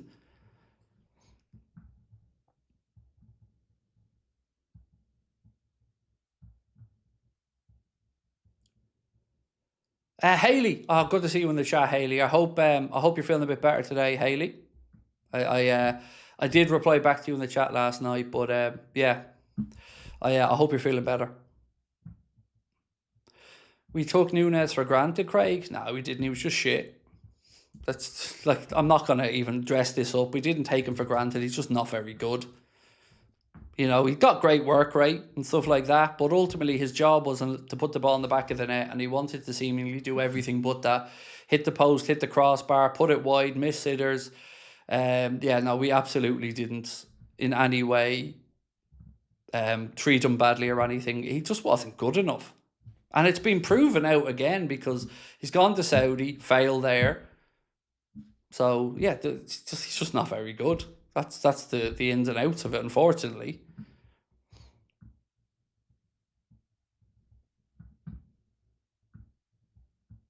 And like it baffles me that people have like really crazy hindsight on this one, because I did so many watch-alongs during that era, and the amount of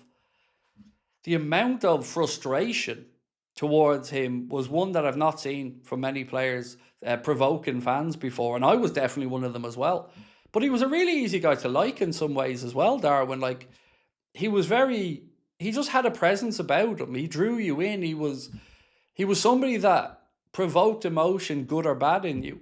So I understand the draw a lot of people have to him, and I wanted him to do well and succeed as well. Of course I did, but it just didn't work out, and he's only gotten worse since he left. So any idea about bringing him back in and this somehow solving an issue for us, I've never gotten it. because there's a reason why we got rid of him when we did, and it's because he was just missing so many chances.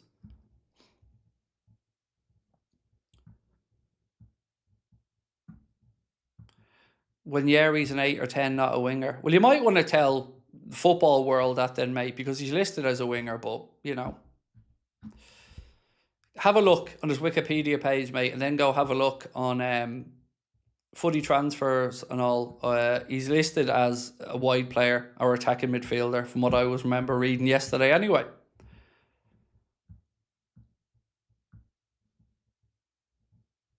Sorry, I'm trying to play catch up and see where I was. This one. Ian said even Linda Henry has gone quiet on Liverpool. It just feels, Ian, doesn't it, that the end game is coming for FSG, because you don't agree.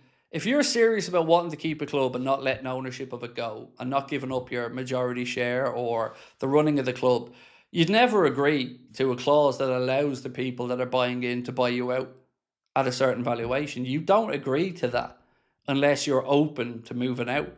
So it feels like this is just the start of the end game for FSG and Liverpool, and they could leave this football club with £6 billion of a valuation from a 300 million quid investment. So not too shabby for them. They've certainly made multiples of their investment, and this might surprise you. I don't begrudge them a penny. I don't begrudge them a penny of it. The only issue I have with them is that they didn't make us competitive enough for long enough when they're here. That's the big problem I have with them. The fact that they did the club up and got more money, that's fair play. That's their prerogative to do. But they also had to keep us competitive, and I felt like they've never really fully embraced Liverpool in the way they should. I seen another person saying Minta in the chat. He's injured for 2 or 3 months. So he wouldn't pass a medical, and it's absolutely not him. He's out injured. Just do a little search yourself and you'll see lots of Brighton accounts reported that he's out for 2 or 3 months. Luke said, I don't get people wanting Trent back. He shat on us. People seem to have short memories, mate. Love your honesty on stuff. Look, I can only ever tell you my side of it, but I'm not going to judge other people for what they want. Like, if people would welcome Trent back, fair play. That's their prerogative. I'm quite a bitter man about some things, and yeah. Okay, so now there is something actually coming out about. Indy Kayla's just said Liverpool have identified Yankuba Minta as a concrete target. But how? That's mental. How if he's injured? Like, if he's out injured for 2 or 3 months, how are Liverpool going to get him through a medical? Unless maybe the injury hasn't been as bad as everybody thought. Like, again, I'm jumping through a lot of mental hoops here, folks, but it would at least explain the pausing of the Mbaye stuff. Again, there's a lot of hypothetical going on here. But if it is Minta that they're looking at, right, and if the injury isn't as bad as maybe they thought, perhaps that's what the pause has been. And I have to speak in hypotheticals because I don't have a Scooby-Doo. But that's the only thing I can think of, because outside of that, he was supposed to be out for 2 or 3 months. So unless that injury isn't as bad, or he can still do a medical, yeah, I don't know. It's an interesting one, because he was on the list, obviously, that everybody spoke about going back to the start of the summer. So yeah, I'll do a bit of digging on that one. He's not reliable, you know that, Craig. So there's a lot that I know that you don't know as well, though. So is that account reliable? Well, it's hit and miss, but I know who owns the account. I know who runs the account. I know the people behind it. I know how good they are at stuff. And how do I say this without speaking out? Sometimes stuff that they put out has truth in it, but it's early and might not lead to something.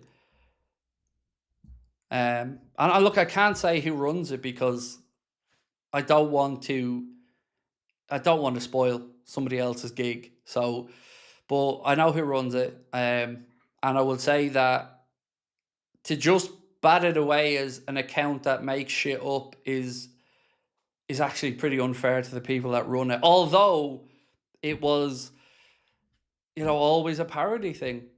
That's all I can really say in it without speaking out of turn, because it's not my place to, um, pull the rug out from under anybody else. But yeah, so for you to say to me, Craig, he's not legit, there's stuff I know that you don't know as well. And again, these are the type of things that I don't always have a chance to talk about, because I have to respect the privacy of other people in this. So I know who runs that account. I know who runs the Ivan Schwackhoff account. But yeah, these are the type of things that I won't betray people's trust on.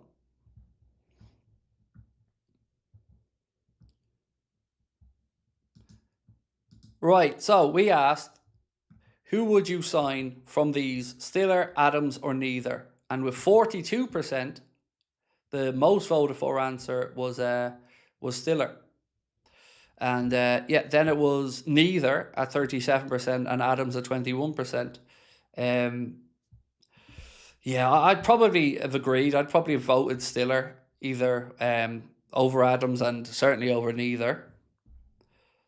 I'm going to do a bit of digging on the Yankuba Minta stuff, because as I said, I know who runs the account, so I can go directly to them to ask, what's the crack with it. And sometimes I get the answer that it's very early sourcing from one particular thing, and sometimes I get the answer that, yeah, there is some genuine truth to it. So leave it with me. Craig, are you still confident we get BARCOLA? It's a question you don't have to ask me every day, Alfie, because if anything changes, I'll let you know. And I don't say that to be dismissive, because I know you're a long-term viewer, mate, and I appreciate you being in, and I love chatting with you. But you can just assume that unless I come on and say something's changed, that in my view anyway, nothing has changed. And on BARCOLA, nothing has changed. Let me see if I can find out more on this Minta stuff on stream. 1 second.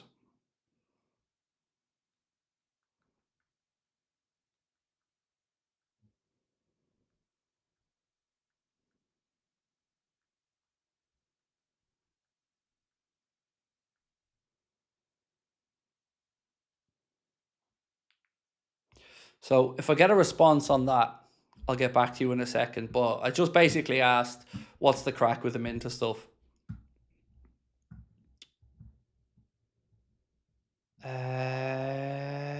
This one from David. How are you, bro?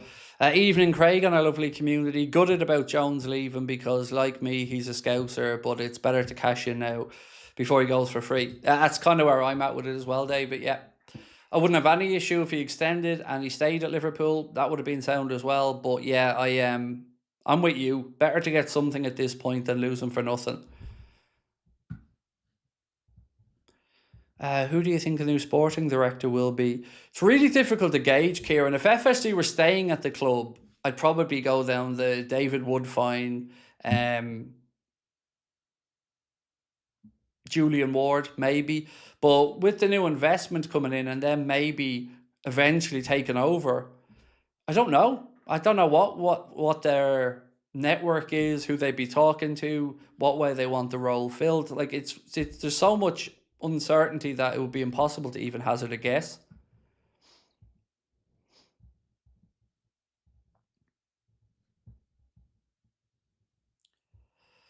Rolfie said, if Minta is a target for us, we are fooked. The guy couldn't even kick a beach ball into the sea.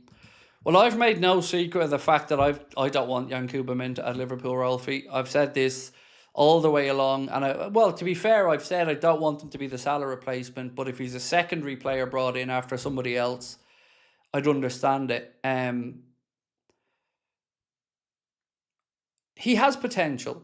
He has attributes that I can understand. And I would feel far more comfortable about it as a secondary player along with BARCOLA than if he had been the sole player. But I would still be concerned in the same way you are. Yeah, so it doesn't excite me, but I mean, let me just ask the chat this actually. I feel like this is a good poll question.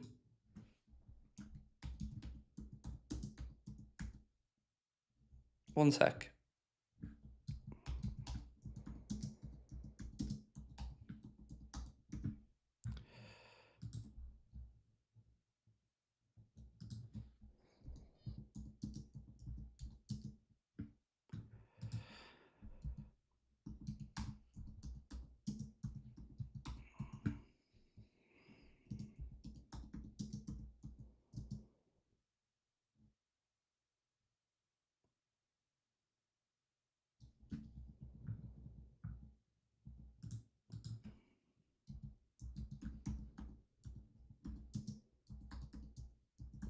So, pick one. Gakpo stays or Minta joins. Which one of those two would you prefer? Cody Gakpo to stay at the club, and in this scenario, BARCOLA comes in anyway. So it's basically, would you rather keep Cody Gakpo or have Yankuba Minta? I'm intrigued to see what people vote on this one because it's interesting. And what would I vote actually? That's a fair question. What would I vote?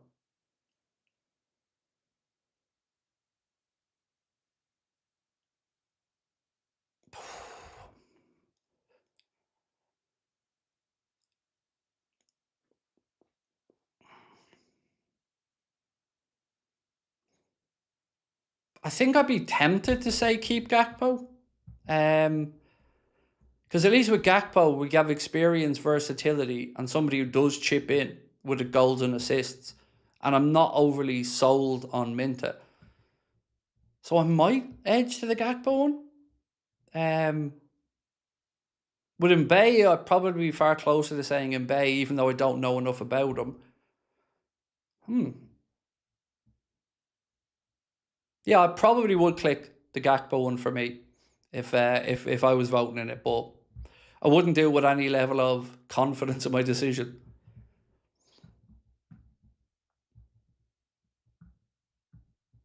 What's this one?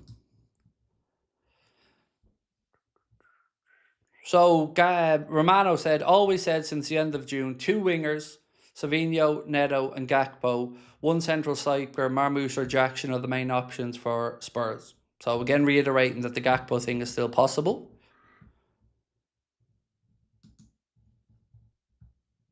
I did miss your super chat, David. I read it out a few minutes ago, mate, because we had the conversation about Jones leaving, you being a Scouser. So I think you just, unless there was another one I missed, David, sorry, let me check just in case. But I know I definitely read the one out about Curtis Jones anyway.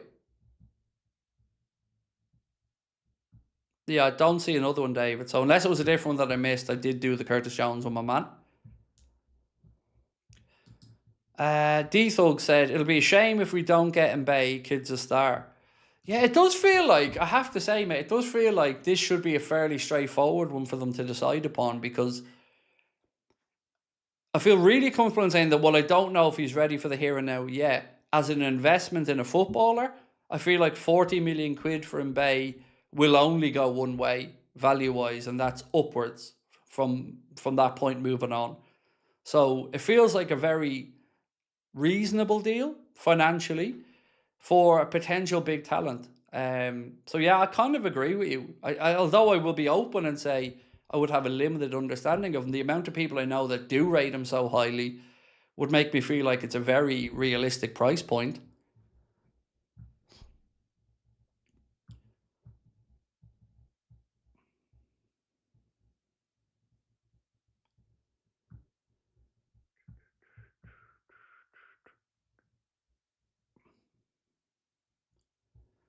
Dark Ruby and Keane, can you check this one out for me?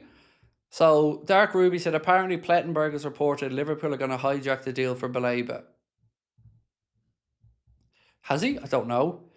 I've not seen it, so I can't say either way.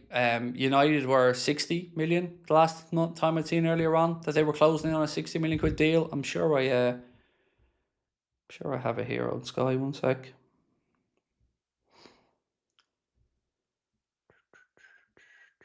Where was it? Yeah, so it says Carlos Baleba transfer. Manchester United close to full agreement with Brighton for the Cameroon midfielder. Manchester United are close to a full agreement with Brighton to sign Carlos Baleba. So yeah, Keane said it was a fake account for Plettenberg, so it wasn't real. And that's what I was saying. It would have really surprised me because United were pretty far along, and they've been trying to get him in for a long time. David said, you read it out, mate, sorry. Oh, all good, all good. I definitely have form for missing them, David. I definitely have form, mate.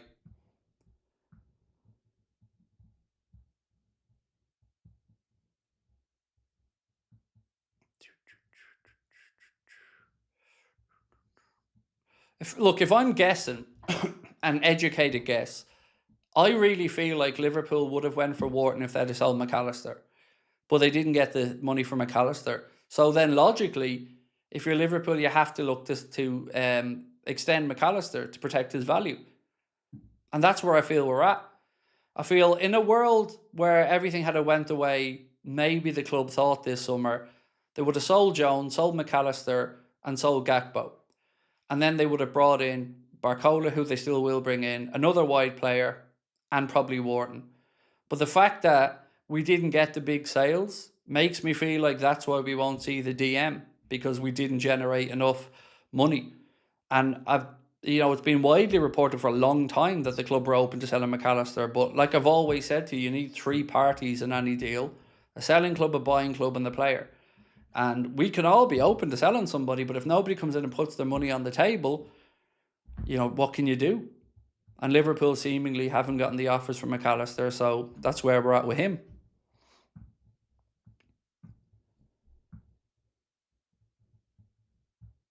I haven't gotten any answer yet back on the Minter stuff, by the way. I'm just looking at my WhatsApp here, so I have nothing on that one as of yet to talk about the level of certainty.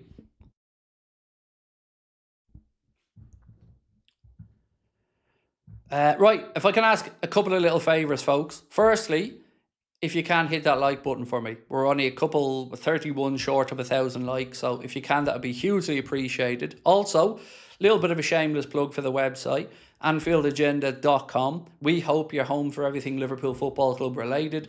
Our latest YouTube videos are embedded on there, our podcast on there, and we're recording a new episode of the podcast tomorrow. So all going well, it should be myself, Connor, and Lewis on that one. But you will also get 8 to 10 articles every day on there, a regular column from myself, and of course it's all absolutely free for you guys to check out as well. So yeah, AnfieldAgenda.com. Make sure you bookmark it.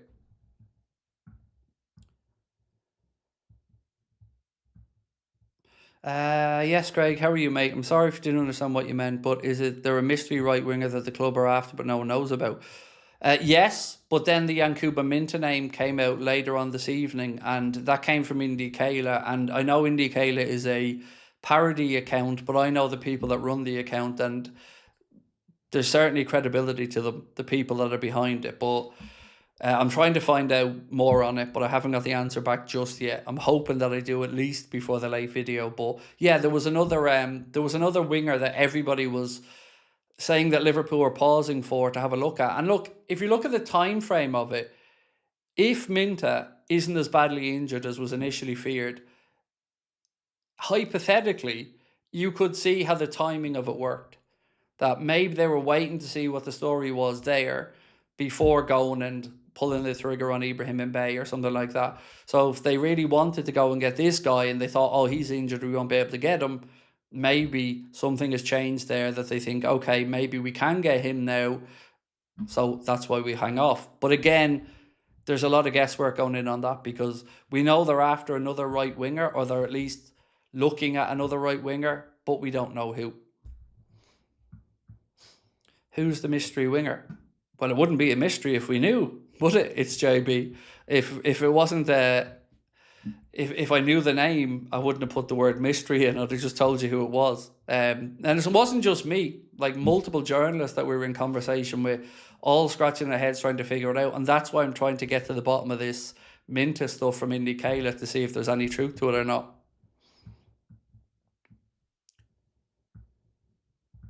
Adrian said, if Barcola and Mbaye come in and Gakpo and Jones leave, how confident are you we'll have a good season? I'm worried we haven't got the CDM we need. Squad players leave. How worried would I be? I'd be worried. Yeah, I don't think we'll be winning the league or the Champions League because we need, as you said, we need the defensive midfielder, and not getting one of them in would be a problem. Same problem we had before, and it wouldn't be resolved. So yeah, but after that, it's really difficult to know what way the season ends up because um, there's so many new coaches, so many new teams basically coming together that it's really difficult to look at the league and see who's going to do well and who isn't. And pre-season's not a great way to judge anything either. So yeah, I don't know, mate. I don't know, but I definitely know I'd sleep a lot better and feel a lot better with a defensive midfielder brought in.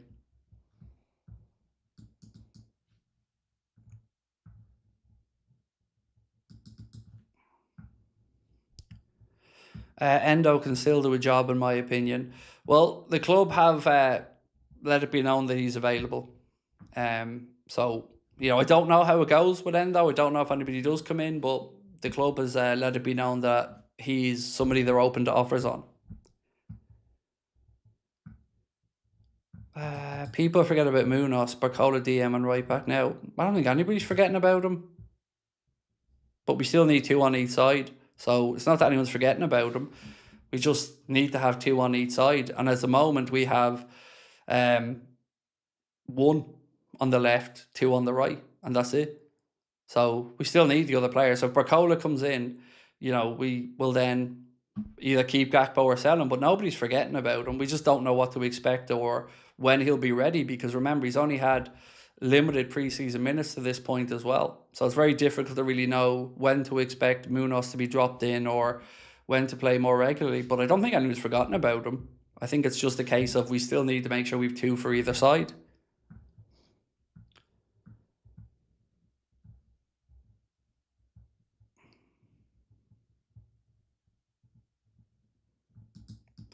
I know you're angry, but didn't say it. Angry about what? What am I angry about? I've got nothing to be angry about, dude. So, yeah, I don't know what it is you think I'm angry about, but I'm not angry about anything at the moment, my man. I'm enjoying my life at the minute. Thank you. Craig, we need more than one DFM. I don't think we do. Honestly, I don't, because I think Neoni can step into the role, or at least grow into the role. McConnell can also step into the role as well if needs be. Oh, hang on, I'm getting a response here now.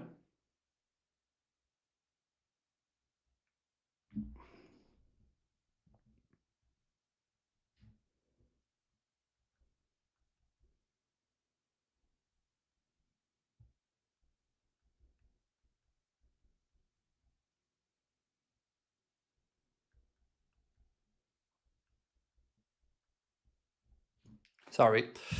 Still haven't gotten enough information that I can actually shed any light on it for you, so bear with me. Black Gentleman said, Craig, what about Kamara? Again, an option, but not one that we look like we're going after. I'm not sure where Palace are at in their pursuit of him, but excuse me. Yeah, Palace and Forest were interested in him. Palace had a bid rejected, but excuse me, I've got the hiccups now. But after that, I don't know, mate. Sorry. I know a lot of people that want Kamara brought in, but I couldn't tell you if any offer that we're about to make around. I don't know. Apologies, just them hiccups were. I heard that Pogba's a free agent. He is, yeah. At 33, he's they've ripped up the contract there. So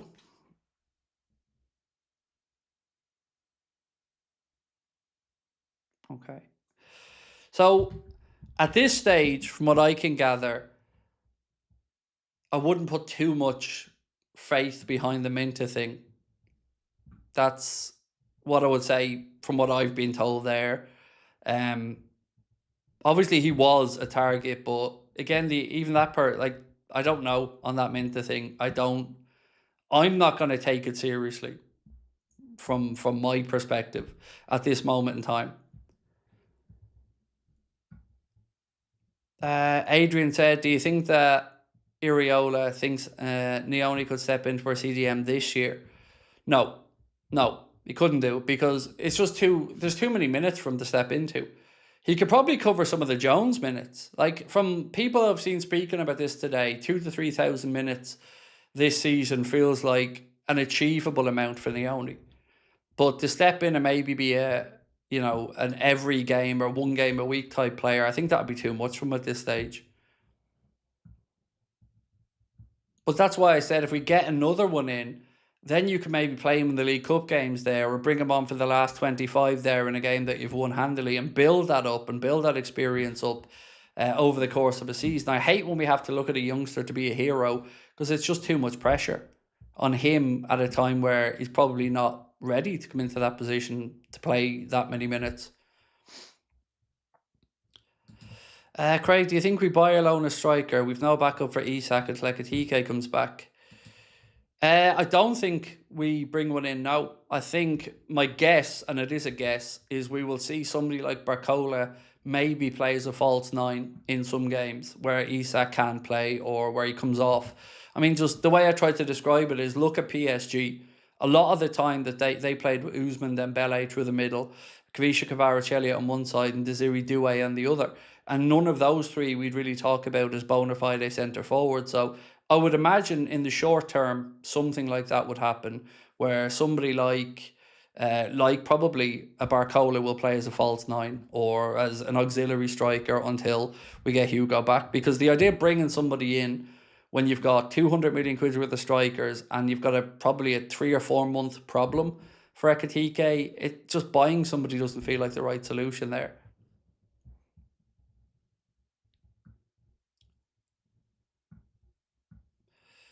Andy said, Craig, hope you and the family are well. I really like the look of Dario Osorio.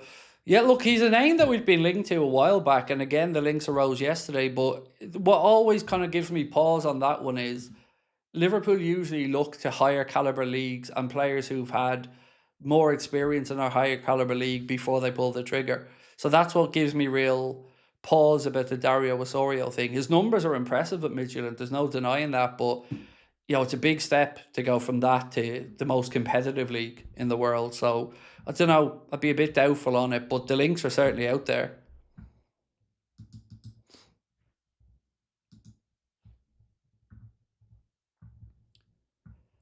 Any update on Bajcetic leaving? It worries me because he hasn't played in ages and would potentially play some DM minutes this season. What worries me more, Liam, and sorry, I don't have any update on a time frame or anything, but what worries me more about Bajcetic is that he's got 1 year to go. So whatever decision we do make, the clock's ticking on it. So if you loan him out, then you'd only do that if you got him to sign a new deal beforehand, or then do you sell him for a small amount of money now? I don't know, but it's just one of them that another opportunity has passed by him because he had pre-season, and if he had been fit and available, he would have got games in pre-season and would have got a chance to show the manager what he can do. But right now, the likes of McConnell and Neoni have probably pushed ahead of him, the manager's thinking, because he's worked with them and had a chance to look at them. Right, I'm going to go, ladies and gents, and call it a night for now. We will get the late news video out in the next 20-25 minutes or so. Tomorrow, same old, same old. We'll be back with a morning video. We'll have a 4:30, 4:45 video. Anfield Agenda podcast will be out on Spotify and wherever you get your podcasts tomorrow evening as well. And then I'll be back here tomorrow night for the late night agenda. So let's just finish up this poll beforehand. So we said pick one, Gakpo stays or Minta joins, and 78% of people went with Gakpo staying, and I would have been in that camp as well, to be honest with you. So look, thank you all for dropping in again. I know I say this every night these days, but God almighty, fingers crossed we get something to happen soon, because there's only so much Liverpool are going to be busy, but not busy yet, that we can take, right? So fingers crossed this does start moving soon. And yeah, we'll see you tomorrow. Thank you for your time as always. Much love to you all. Thank you. Bye-bye.